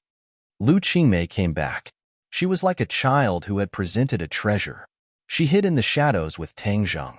She pointed to a house not far away and said, "Tian Shuji's house is there. Let's wait for a while. He'll leave the house, and then we can take action." Tang Zheng curiously asked, "How did you do it?" Lu Qingmei proudly raised her head and proudly said, "I have my own plans." After pausing for a moment, she looked at Marshall and asked, "How did she come to your side?" She knew Marshall and knew that she came from the mysterious Marshall organization. She was the natural enemy of cultivators. Marshall heard this and glanced at her. She didn't say a word. It was as if she didn't put Lu Qingmei in her eyes. She'll stay by my side for the time being. But don't worry about her. She's no longer a member of the martial organization, so she won't be a threat to us. Tang Zheng explained. Lu Qingmei seemed to understand, but she still didn't have a good expression. She tightly held onto Tang Zheng's hand and stared at the target building. She was both nervous and curious. Ever since she started cultivating, she hadn't had the chance to carry out a mission with Tang Zheng. So this was the first time she felt that it was fun, and she was looking forward to it. She didn't know what kind of situation she would face later. In the past, it was always him who protected me. This time I can help him. I'm really happy. She silently thought. After a moment, her expression suddenly became cold as she said, Tian Shuji has left home. A person walked out, got into a car, and left. Move.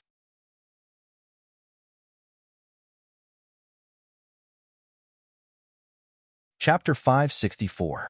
In the darkness of the night, the three people quietly approached the target. The door was closed, but the light inside the building was still on, indicating that there must be someone inside. Is there anyone else in the house? Tang Zheng asked. Tian Shuji's family is not in Jade Sands. Other than him, there is also a housekeeper responsible for daily life. Oh, that means that there is only the housekeeper and Qin Lao in the house. Everyone be careful. We will enter from the second floor and try not to alarm others. Tang Zheng warned. Lu Qingmei was eager to try. After cultivating for so long, this was the first time she put it into practice. Her adrenaline rapidly soared, making her extremely excited.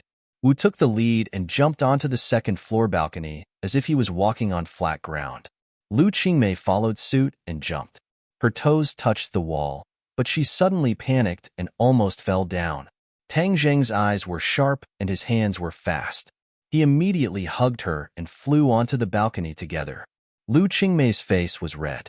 She was full of confidence, but she did not think that such a simple action would cause her to almost drop the chain.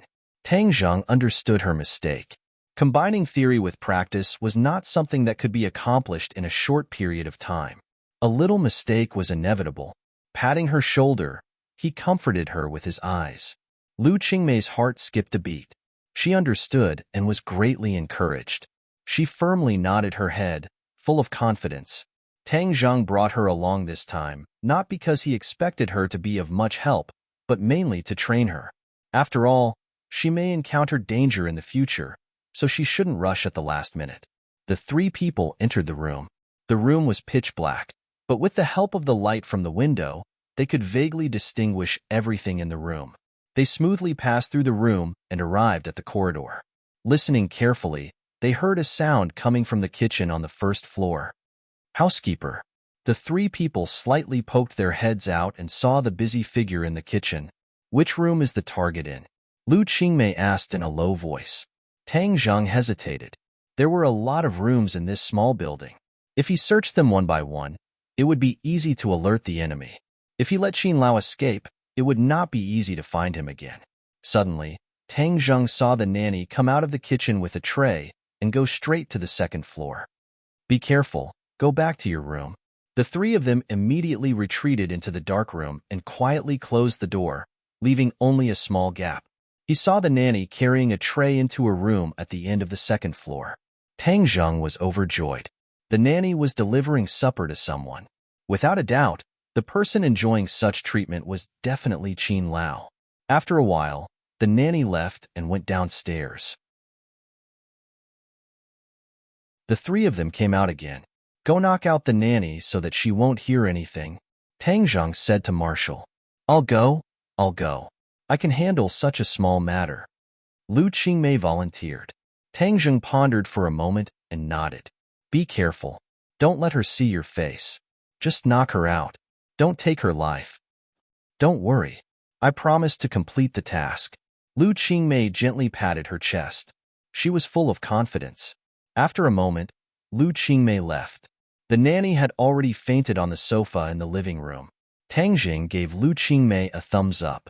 Then, the three of them walked straight to the end of the corridor without making a sound.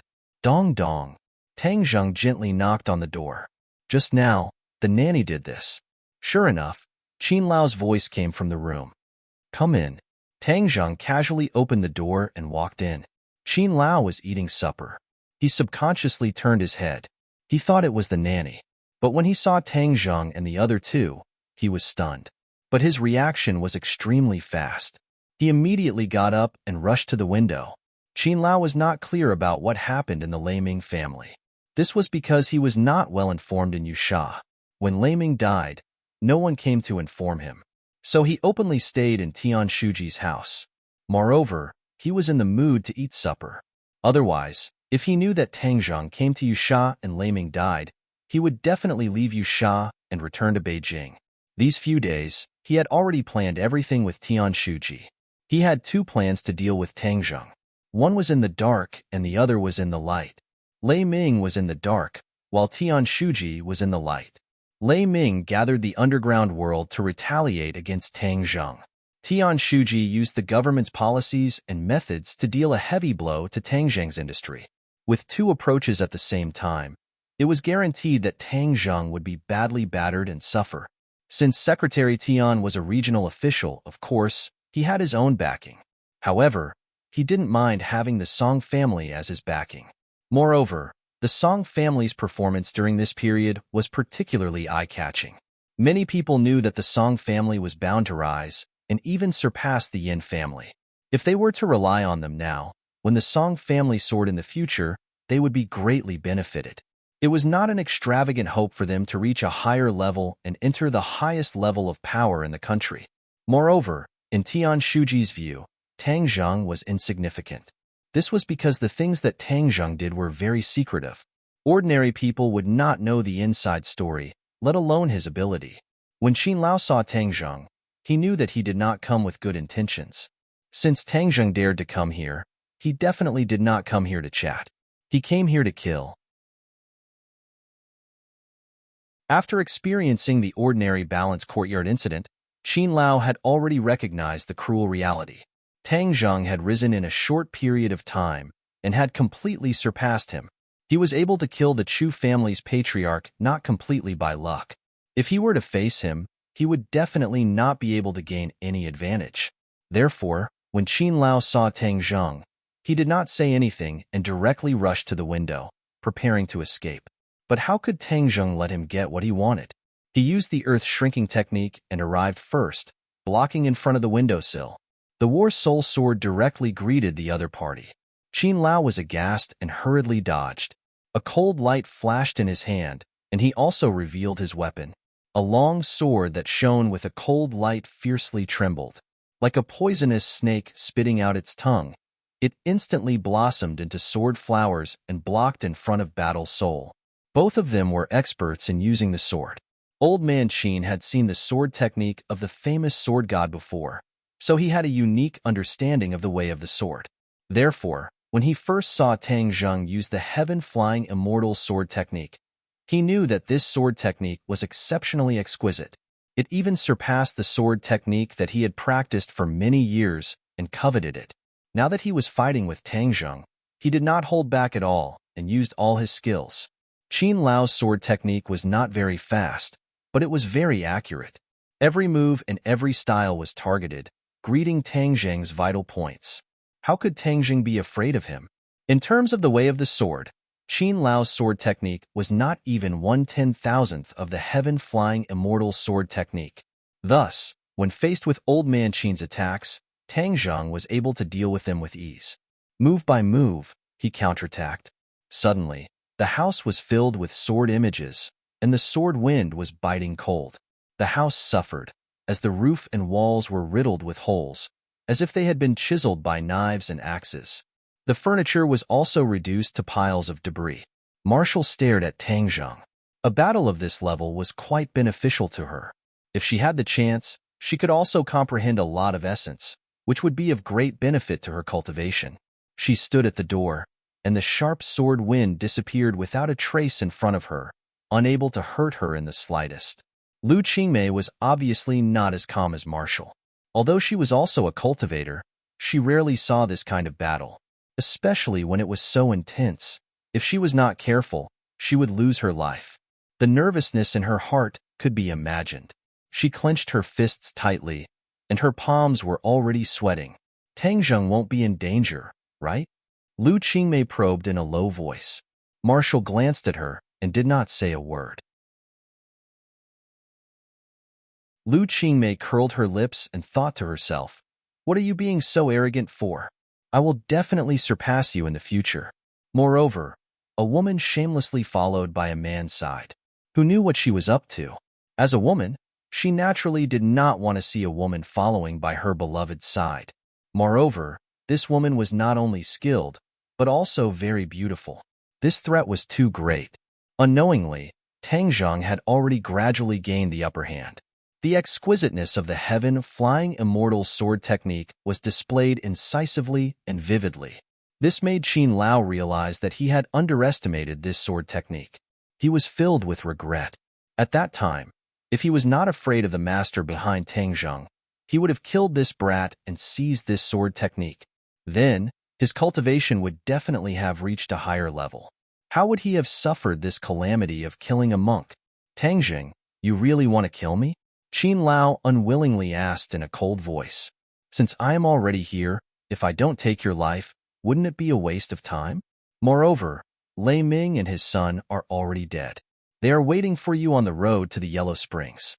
Since you are conspiring to deal with me, then let's be companions on the road to the Yellow Springs," Tang Zheng said with killing intent.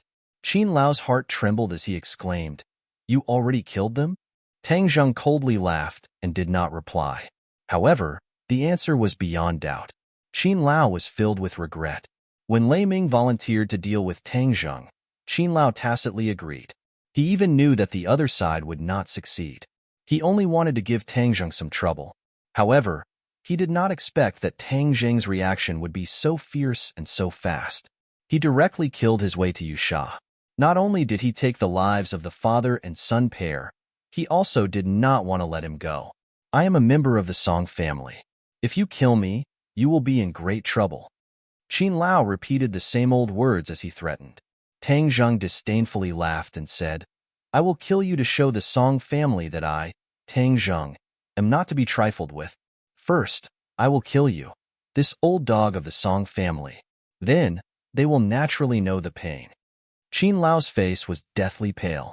This time, he was definitely going to die. However, he was unwilling. Suddenly, he let out a loud roar. His long sword lit up with a bright light, just like the sun. His hair and beard stood up, and his wrinkled face suddenly flushed red. His entire body swelled up, and his bones crackled. In an instant, he actually grew a few centimeters taller. Holding the sword with both hands, the long sword's light greatly increased. It was as if the long sword had become longer and wider. A powerful sword wind rose from the ground and wrapped around the long sword. The momentum was shocking. "Kill!" Qin Lao roared.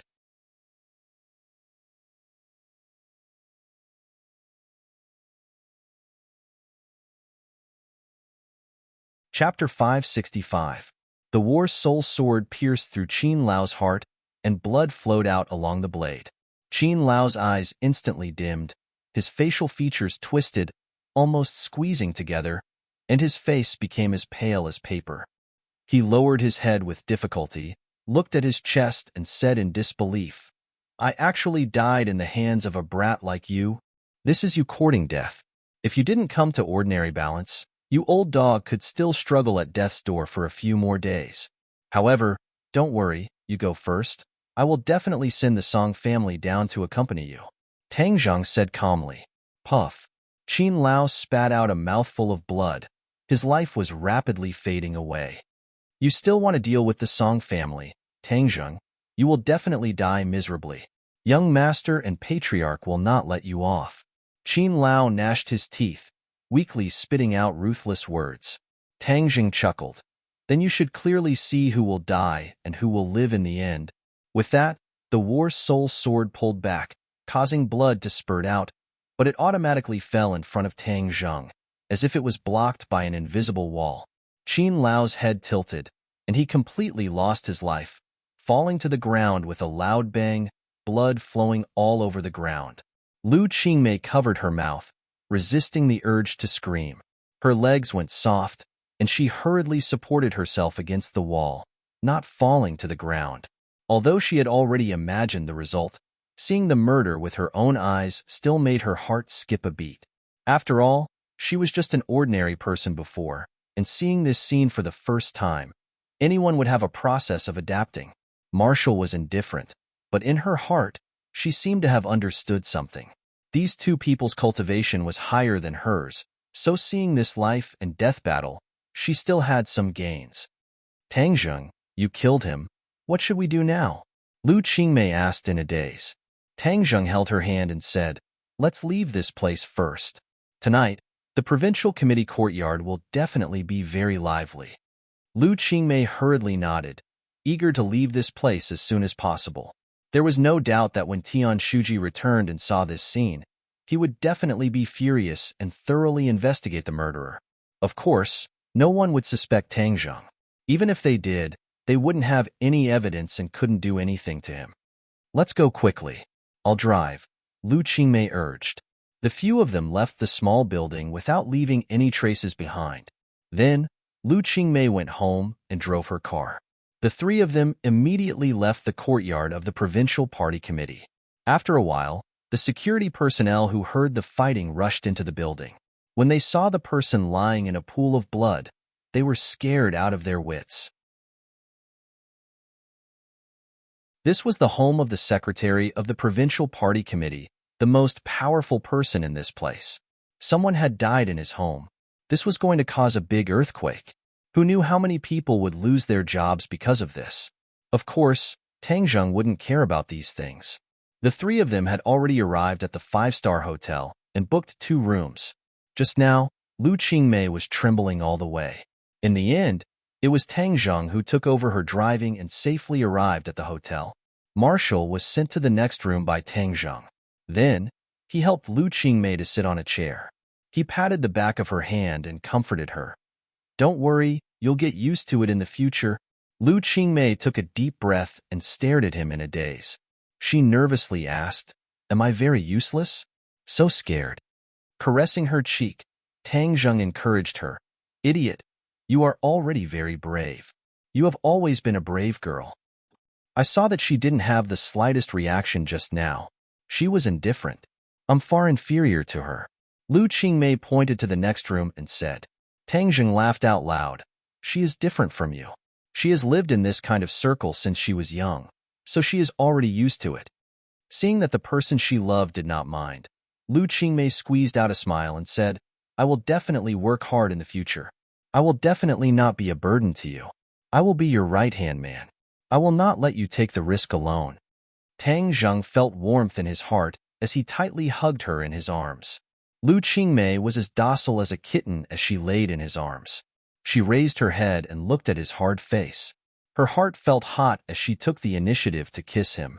After experiencing the thrilling scene just now, the fear in her heart vanished into thin air in this passionate kiss and transformed into endless passion. She became particularly proactive and soon sat on top of Tangjung. If it was Tangjung who was sitting on the chair, she passionately unbuttoned Tangjung's clothes. Tangjung was not to be outdone and fought back desperately. The temperature in the room quickly rose as the two met passionately. The chair creaked as if it could not bear the two's torture and was about to fall apart at any time. Ring, ring, ring. Suddenly, the phone rang. Your phone is ringing. Tangjung panted as he reminded her. Lu Qingmei breathed out like orchids. She hung on to Tangjung like a pile of mud and said, Don't worry about the phone. But the phone seemed to want to waste time with them. After pausing for a few seconds, it rang again. Clearly, the other party had a persevering spirit. Who is calling? They really don't know how to pick the time. They really ruin a good thing. Tangjung cursed. Lu Qingmei also stopped what she was doing and looked at Tangjung with hidden bitterness. You answer it. Otherwise, if it keeps ringing, I will have a shadow in my heart when I do this in the future. Tangjung advised. Lu Qingmei could not help but laugh. She tapped the tip of Tangjung's nose and said, Wait. She was about to pull away to get the phone. I'll carry you there. He hugged her, and the two were still intimately joined together. When they came to the phone on the bed, Tang Zheng mischievously moved his body a few times, causing her to cry out in alarm. She hugged his shoulders with all her strength and cooperated with his naughty actions. Sure, it's my dad. Don't mess around. Lu Qingmei hurriedly restrained Tang Zheng and whispered. Seeing her cautious appearance, Tang Zheng could not help but smile and nod. Hello, what's the matter? Lu Qingmei took a deep breath and resisted the violent fluctuations in her heart. She pretended to be calm and asked, Qingmei, where are you? An anxious voice came from the phone. I'm outside. I won't be going back to sleep tonight. How could Lu Qingmei let go of this opportunity to be alone with Tang Zheng? Not coming back? Then where are you going? I'm already an adult. How can I not find a place to rest? You don't need to ask. Qingmei, there was a murder in our courtyard tonight. A guest in Secretary Tian's house was killed, and the police are currently investigating, but they still don't know who the murderer is. These few days, Yusha isn't very peaceful, so you must be careful. If there's anything, give me a call. Also, remember the appointment tomorrow at noon. You can't let your Uncle Yang's family wait too long. When the time comes, we'll meet at the restaurant, so you must not forget. Didn't I tell you already? I won't go. Lu Qingmei impatiently said. I've already made an appointment with them. Moreover, Xiaoyu also wants to see you. Xiaoyu is very outstanding. You definitely won't be disappointed when you see him. Governor Lu sincerely said. Seeing her father pester her, Lu Qingmei looked at Tang Zheng, and her heart moved. She said, Okay, I'll go when the time comes. Tang Zheng also heard the conversation and immediately guessed that her family was forcing her to go on a blind date. He could not help but wrinkle his eyebrows and deliberately straighten his body. Lu Qingmei let out a low cry of surprise and then quickly covered her mouth. She looked at Tang Zheng flirtatiously as if to say that he was too bad. Qingmei, what's wrong? Governor Lu heard the cry of surprise and quickly asked. Oh, nothing. I'll hang up first. Lu Qingmei resisted the waves of strange feeling and hung up the phone. She immediately hatefully stared at Tang Zheng and said, You actually played dirty. You almost caused me to be exposed. You're going on a blind date. Can't I express my opposition? Tang Zheng said. Lu Qingmei froze for a moment and then immediately let out a bell-like laughter. She blinked and mischievously asked, What are you jealous? I'm jealous. Tang Zheng bluntly said. Lu Qingmei bit her lips. She was both surprised and pleasantly surprised as she said, I really didn't think that you would be jealous. But I'm very happy. Him being jealous means that he really likes her and cares about her. Of course, she would be very happy. Since you know that I'm going on a blind date, then aren't you afraid that I'll be seduced away by a handsome guy? Lu Qingmei deliberately asked. Tang Zheng coldly snorted and domineeringly said, You are my, Tang Zheng's woman. If anyone dares to take you away, I will definitely chase them to the ends of the earth. Lu Qingmei charmingly smiled and angrily said, Rude and unreasonable. I am rude and unreasonable. Tonight, I will make sure that you won't have the heart to think about other handsome guys tomorrow. Tang Zheng's attack immediately became fierce like a storm. Lu Qingmei's screams immediately echoed in the room. When the sun was high in the sky, the two slowly woke up. Lu Qingmei laid on his chest and said, You really are bad. After sleeping, I still feel weak all over. Now you know how powerful I am. Let's see if you still dare to think about other handsome guys. Tang Zheng said with a face full of pride. I don't want to, but I can't stand my father introducing me to other handsome guys all day long. Since you are afraid that I will be taken away by other handsome guys, then accompany me to see a handsome guy today and help me give some advice. This was the idea that she had thought of last night. Since she was going on a blind date, then she would take Tang Zheng with her. This would make the other party give up and once again confirm her relationship with Tang Zheng in front of her father. In the past, Tang Zheng was just a fake boyfriend, a shield, but now he was worthy of the name. Tang Zheng agreed without hesitation. For his woman, of course, he had the obligation to drive away those annoying flies. However, he is an overseas returnee, very excellent. Lu Qingmei joked. So what if he is an overseas returnee? I have a sea turtle under my command. Tang Zheng disagreed. Guo Qiansui was a genuine sea turtle. You can rest assured that your man is excellent enough to blind their eyes. Good. I will wait and see. You blind their eyes. Lu Qingmei was eager to try. Near noon, the two arrived at the agreed restaurant. This time, Tang Zheng had a hard time persuading Wu not to follow them. Just now, along the way, there were many armed policemen patrolling the streets. It was obvious that yesterday's incident caused the entire city to be on high alert.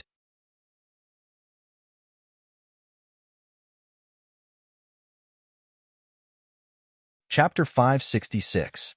Tang Jing and Lu Qingmei immediately saw this person. Lu Qingmei said in a low voice, "He is Yang Xiaoyu. The Yang family and my family have been friends for generations. Back then, Uncle Yang and my father served in the army together and were comrades." "What a handsome guy," Tang Jing said with a smile. He couldn't help but blush with shame. Why were there so many handsome guys in the world? Someone like him who could only be considered delicate and pretty immediately paled in comparison. The young masters of the large families were like this, and even this Yang Xiaoyu was the same. Being handsome doesn't make a living. Moreover, I think you're much more handsome than him. Lu Qingmei held Tang Zheng's hand and said while looking at him with infatuation.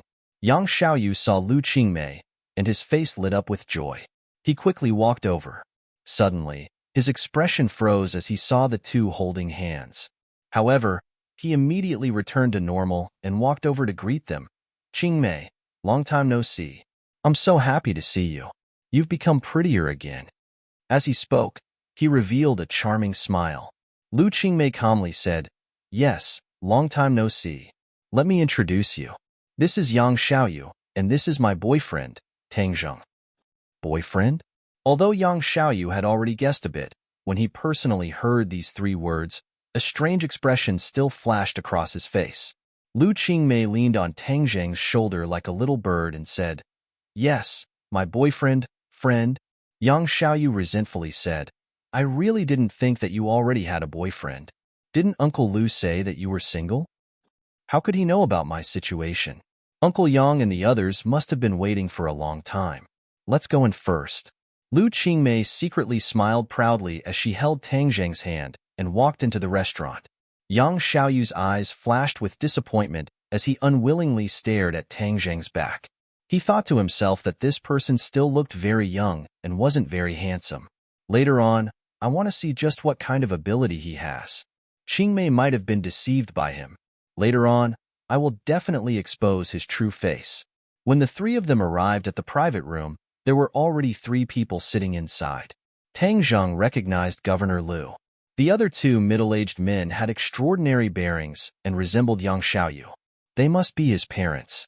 Governor Lu, 3 people, turned their heads to look, but their expressions suddenly froze.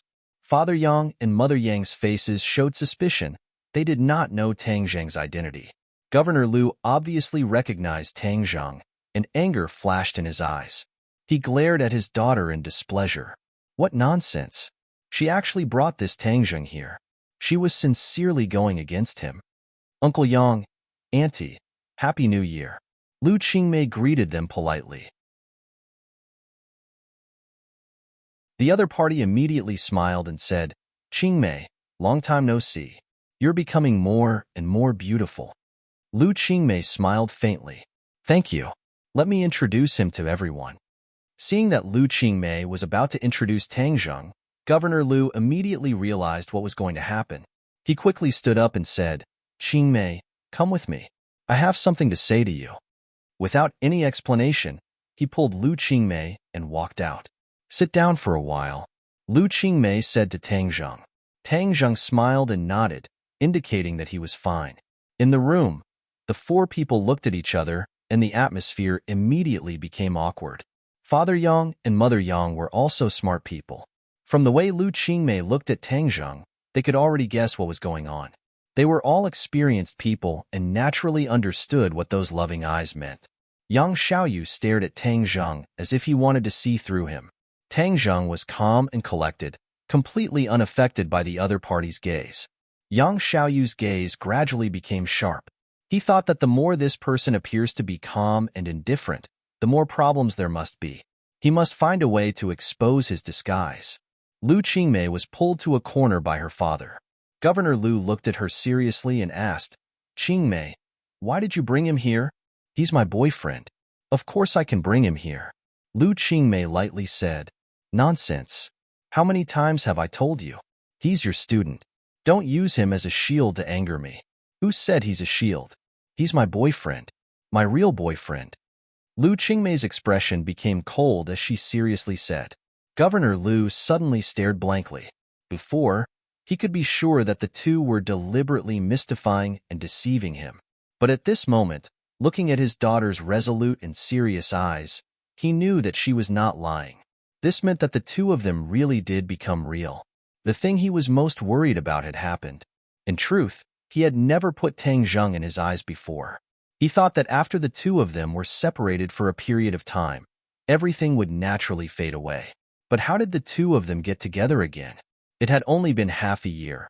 So what exactly happened that caused the relationship between the two of them to advance by leaps and bounds? "I don't care what kind of bewitching potion that little brat gave you. In any case, there is absolutely no possibility between the two of you. I will not agree to this matter," Governor Lu resolutely said. Lu Qingmei curled her lips. She looked at him with ridicule and said, "This is my own matter. Even if you are the head of a province, even if you have great power, you have no right to interfere." "You." Governor Lu's face was red with anger. He gasped for breath. "In short, that little brat is not worthy of you. I will let him understand the gap between you and him." "Is that so? You really think your daughter is that outstanding?" "Of course. I'm afraid it's not that he is not worthy of me. It's that I am not worthy of him. He is much more outstanding than you can imagine. He is thousands of times more outstanding than the so-called young elites in your eyes," Lu Qingmei jokingly said. How could Governor Lu believe her words? He gave a heavy snort and decided that he would make Tang Zheng eat a loss and make him recognize reality. "Let's go back. Otherwise we'll keep them waiting." Lu Qingmei walked towards the private room with large strides. Governor Lu's face was gloomy as he followed behind her. The private room was completely silent. The three people from the Yang family were all silently observing Tang Zheng, trying to figure out his origins. Lu Qingmei naturally sat beside Tang Zheng. Governor Lu suppressed his anger and did not release it. But in the next moment, Lu Qingmei's words made him seethe with anger. He only heard Lu Qingmei smile at the Yang family couple and say, "Uncle Yang, Auntie, I haven't finished introducing you. This is my boyfriend, Tang Zheng."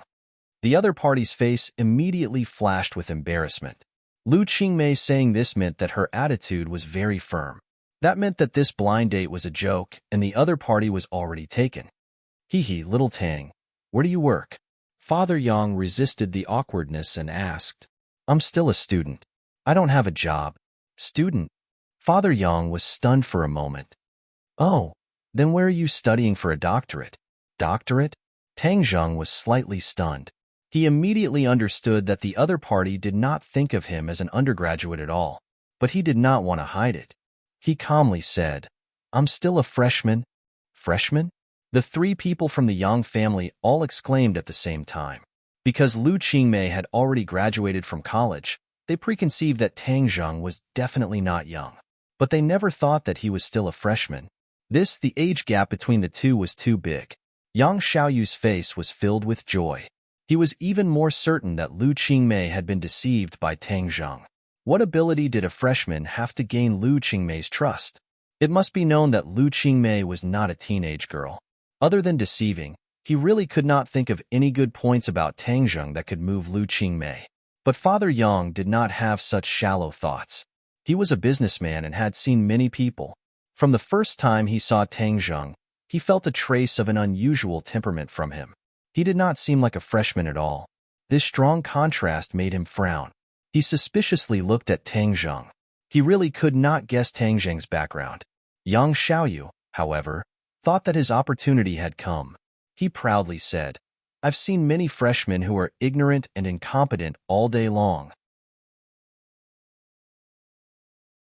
They only know how to talk big and are especially good at deceiving girls." When Lu Qingmei heard this, she immediately frowned. These words were too obvious.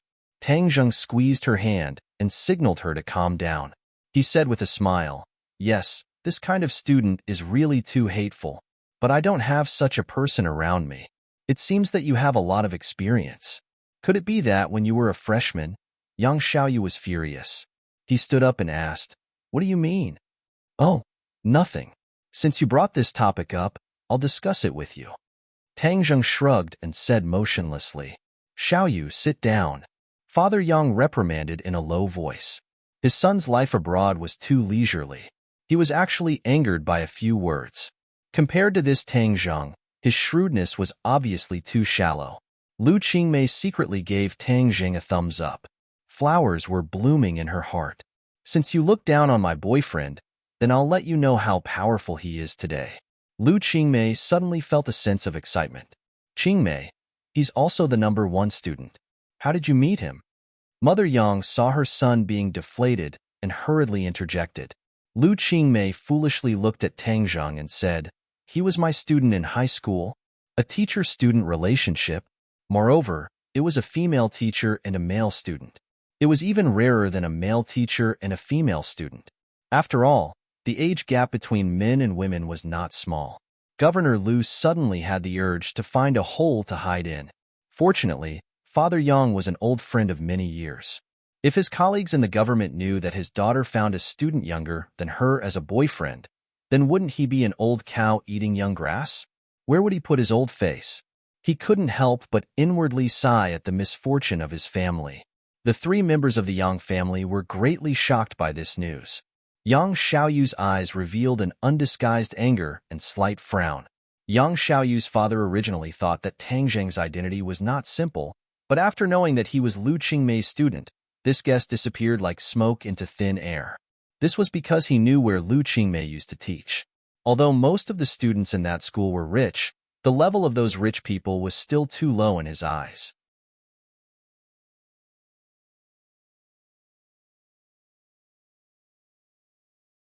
Chapter 567.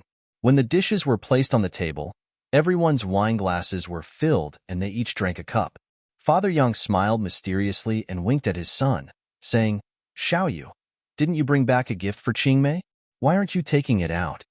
Yang Xiaoyu understood and hurriedly picked up a beautifully wrapped gift box from the side. He arrogantly glanced at Tang Zheng with a proud smile and said, "Qingmei, this is a New Year's gift that I specially bought for you. I hope you like it." Governor Lu saw this and smiled knowingly, praising, "Xiaoyu, you're too thoughtful." "Qingmei, why aren't you thanking Xiaoyu?" Lu Qingmei wrinkled her brows and looked at Tang Zheng before shaking her head. "I'm sorry, I can't accept it." Yang Xiaoyu's expression slightly changed but quickly returned to normal and said, "Qingmei, I specially chose this for you. I'm sure you'll like it." "That's right. This is Xiaoyu's kind intentions. Qingmei, just accept it." Mother Yang also supported her son. "Qingmei, how can you be so rude? Why aren't you thanking Xiaoyu?" Governor Lu said with an unhappy expression. Lu Qingmei snorted and remained unmoved. She pouted in a fit of pique and immediately fell into an impasse. Tang Zheng gently drank a mouthful of soup and raised his head. He glanced at the gift box and calmly said, "Since you don't want it, then don't take it." Lu Qingmei was his woman, and no one could force her to accept something she didn't like. Hearing these words, Lu Qingmei's eyebrows danced in delight, but the other people's expressions greatly changed. Governor Lu stared hatefully at Tang Zheng. "This little brat really doesn't know what's good for him. Letting you sit here and eat is already giving you face, yet you still dare to mess around. This is too much." However, due to his dignity as an elder, he didn't directly scold him and restrained himself. Yang Xiaoyu, on the other hand, didn't have the same temperament and immediately exploded. "Brat, what is the meaning of this? This is my gift to Qingmei. Who are you to tell her what to do?" Tang Zheng glanced at him indifferently. He didn't like this Yang Xiaoyu from the start. This person was too arrogant and acted as if everyone else should be a head lower than him. This was the style of mini nouveau riche. He could flaunt his strength in front of others, but if he wanted to do so in front of Tang Zheng and even have designs on his woman, then he really made a mistake. Before Tang Zheng could retaliate, Lu Qingmei had already impatiently retaliated. She couldn't bear to see her beloved being looked down upon and provoked like this. She immediately glared at young Xiaoyu and said, "Young Xiaoyu, what kind of attitude is this? Tang Zheng is my boyfriend. He has a name, not some brat, and my boyfriend has the right to decide whether or not I accept other people's gifts." Yang Xiaoyu was suddenly startled as if he had been hit by an invisible fist. His face turned red as he indignantly said, "Qing Mei, don't be fooled by his flowery words. Humph, I know what to do. I don't need you to remind me." Lu Qingmei unhappily said. Tang Zheng looked at young Xiaoyu with ridicule and of course held Lu Qingmei's hand and said, "Qingmei, it's not worth getting angry with this kind of person. Don't be angry and hurt your body. Let's eat." "You don't say. The food here is pretty good."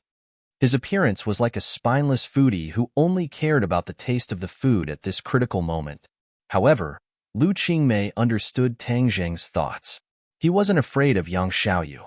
Even if there were hundreds of young Xiaoyu, he wouldn't be afraid. He was just worried about the relationship between the Lu and Yang families and didn't want to make the atmosphere too awkward. But Yang Xiaoyu clearly didn't appreciate it. He placed the gift in front of Lu Qingmei and said, "Qingmei, this gift is the latest handbag from LV this year. It's a global limited edition. Many socialites use this. I specially chose this for you, unlike other people who can't even bear to give a New Year's gift." Without a doubt, this kind of luxury was the favorite of many women. But Yang Xiaoyu really didn't understand Lu Qingmei. This kind of nouveau riche-style gift couldn't arouse her interest at all. Instead, it made her feel disgusted. Tang Zheng's expression was calm. He wasn't angry at all because of these words, but the other person reminded him that as Lu Qingmei's man, he really didn't give her a New Year's gift. This was really a bit of a dereliction of duty. "You're right. I really didn't prepare a gift for Qingmei. When we go back, I'll have to put in some effort to choose a gift." Tang Zheng looked at Lu Qingmei apologetically and said. Lu Qingmei's heart warmed. She held his hand and sweetly said, "No matter what you give, I'll like it." This was a public display of affection and a brazen slap in the face. She firmly rejected Yang Xiaoyu's gift, but gladly accepted Tang Zheng's gift. The difference in treatment was too big. Yang Xiaoyu felt like he had been ruthlessly slapped in the face. He said with a red face, "Qingmei, don't listen to his bragging. He's just a student. What kind of gift can he give you? My gift is worth hundreds of thousands. It's 1,000,000 times better than his." "Is hundreds of thousands very valuable? This is the jade bracelet he gave me. It's 1,000,000 times more valuable than yours." Lu Qingmei raised her hand, and a sparkling and translucent jade bracelet slid out. This bracelet, whether it was jade or jade, was of the highest quality. If it was auctioned, it would definitely be worth several million. Everyone present was either rich or noble, so they naturally had some understanding of the hot jade market. Mother Yang was especially passionate about it. Normally, the rich ladies would often study and learn from each other. With a single glance, they could tell that this was a top-quality item. Suddenly, there was complete silence. Everyone looked at Tang Zheng in disbelief. No one would believe that a student could so easily give out a gift worth over 1,000,000. Even Yang Xiaoyu didn't have such a large amount of money. Especially since Governor Lu knew about Tang Zheng's family situation, he felt that it was a fantasy. In fact, this jade bracelet's original quality was not so good. However, after Tang Zheng refined it, it was reborn and had such an extraordinary quality.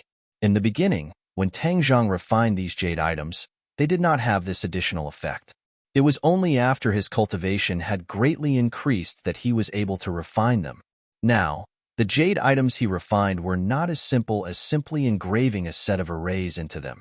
Through the meticulous refining of the 9 revolving alchemy furnace, the material was reborn and the defensive power of these jade items was increased. This was also because when Tian Chanzi passed on the refining method to Tang Zheng, he figured it out. However, these jade items could not be considered magic weapons. They only had a little bit of Fa-Li. However, this was only temporary.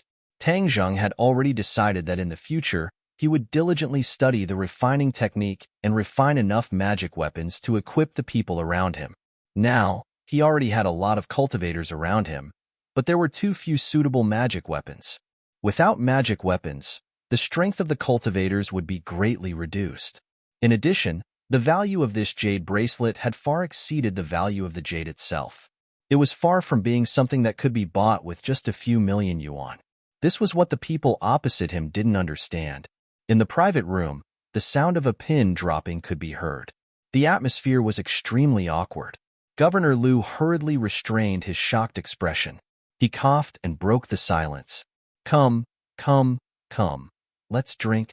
Yang Xiaoyu took advantage of the situation and unwillingly put away the gift.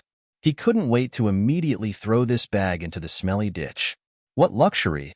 It was just king waste. He fiercely glared at Tang Zheng, but saw the two of them looking at each other and smiling intimately. They didn't put him in their eyes at all.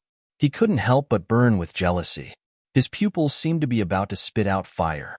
Father Yang was also a smart person.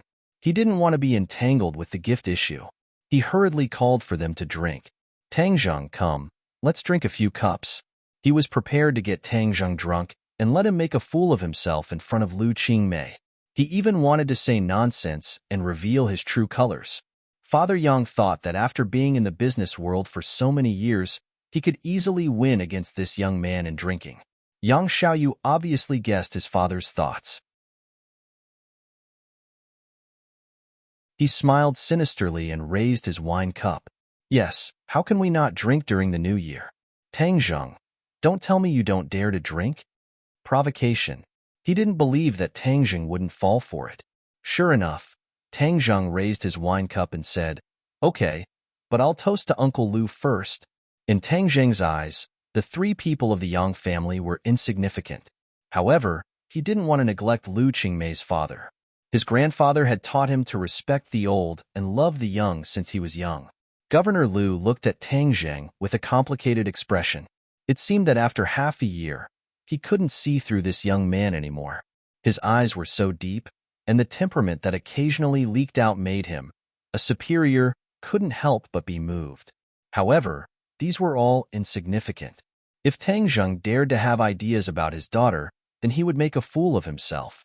Governor Liu also saw through Father Yang's thoughts, but he didn't point it out. This was because his goal was the same as the other parties. He wanted to expose Tang Zheng's true colors and let his daughter know that she was wrong. Okay, but young people are the future of the motherland. How can 1 cup be enough? 3 cups. Governor Liu said. Tang Zheng's expression didn't change as he lightly nodded. Then we'll do as Uncle Liu says.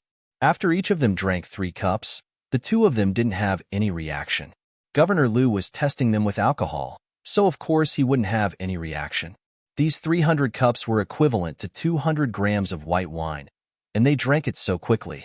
However, Tang Zheng didn't have any reaction, which meant that his alcohol tolerance wasn't low. But this didn't matter. So what if he had a high alcohol tolerance? He would still be defeated in a tag team battle. As a result, the 3 people of the Yang family began a tag team battle. Even Mother Yang personally participated in the battle for her son's happiness. Lu Qingmei was originally going to stop them, but when she saw the faint smile on Tang Zheng's face, she knew that he was fine and didn't say anything. Since you want to trick Tang Zheng, then let's see who wins and who loses. The father and daughter of the Lu family watched as the 4 people drank cup after cup of white wine. The table was already filled with empty wine bottles. Tang Zheng's expression didn't change, but the faces of the 3 people in front of him were already as red as peach blossoms. Mother Yang was already lying on the table, and Yang Xiaoyu was swaying as if he was sitting on a boat. His tongue had also become big, and he was actually wantonly bragging about his experiences in the Western Empire, especially the glorious deeds of shuttling through the many Western beauties. Father Yang still had a bit of a wolf left in him. When he heard his son's drunken words, he inwardly cursed and looked across the table. Sure enough, Governor Liu's face was already dark. Father Yang hurriedly pulled his son back, wanting to stop him, but Yang Xiaoyu continued to boast shamelessly. Dad, let me say it. I want to let this brat know how powerful I am. Qingmei is mine. Who does he think he is? He wants to steal my woman? Dream on. As he spoke, his body swayed and fell back, bringing Father Yang with him to the ground. Governor Liu was flabbergasted. Liu Qingmei heartlessly laughed and affectionately held onto Tang Zheng's arm. Tang Zheng gently put down his wine glass and lightly said, "You're drunk so quickly? You're too weak." You're tuning in to the Warrior Lore YouTube channel.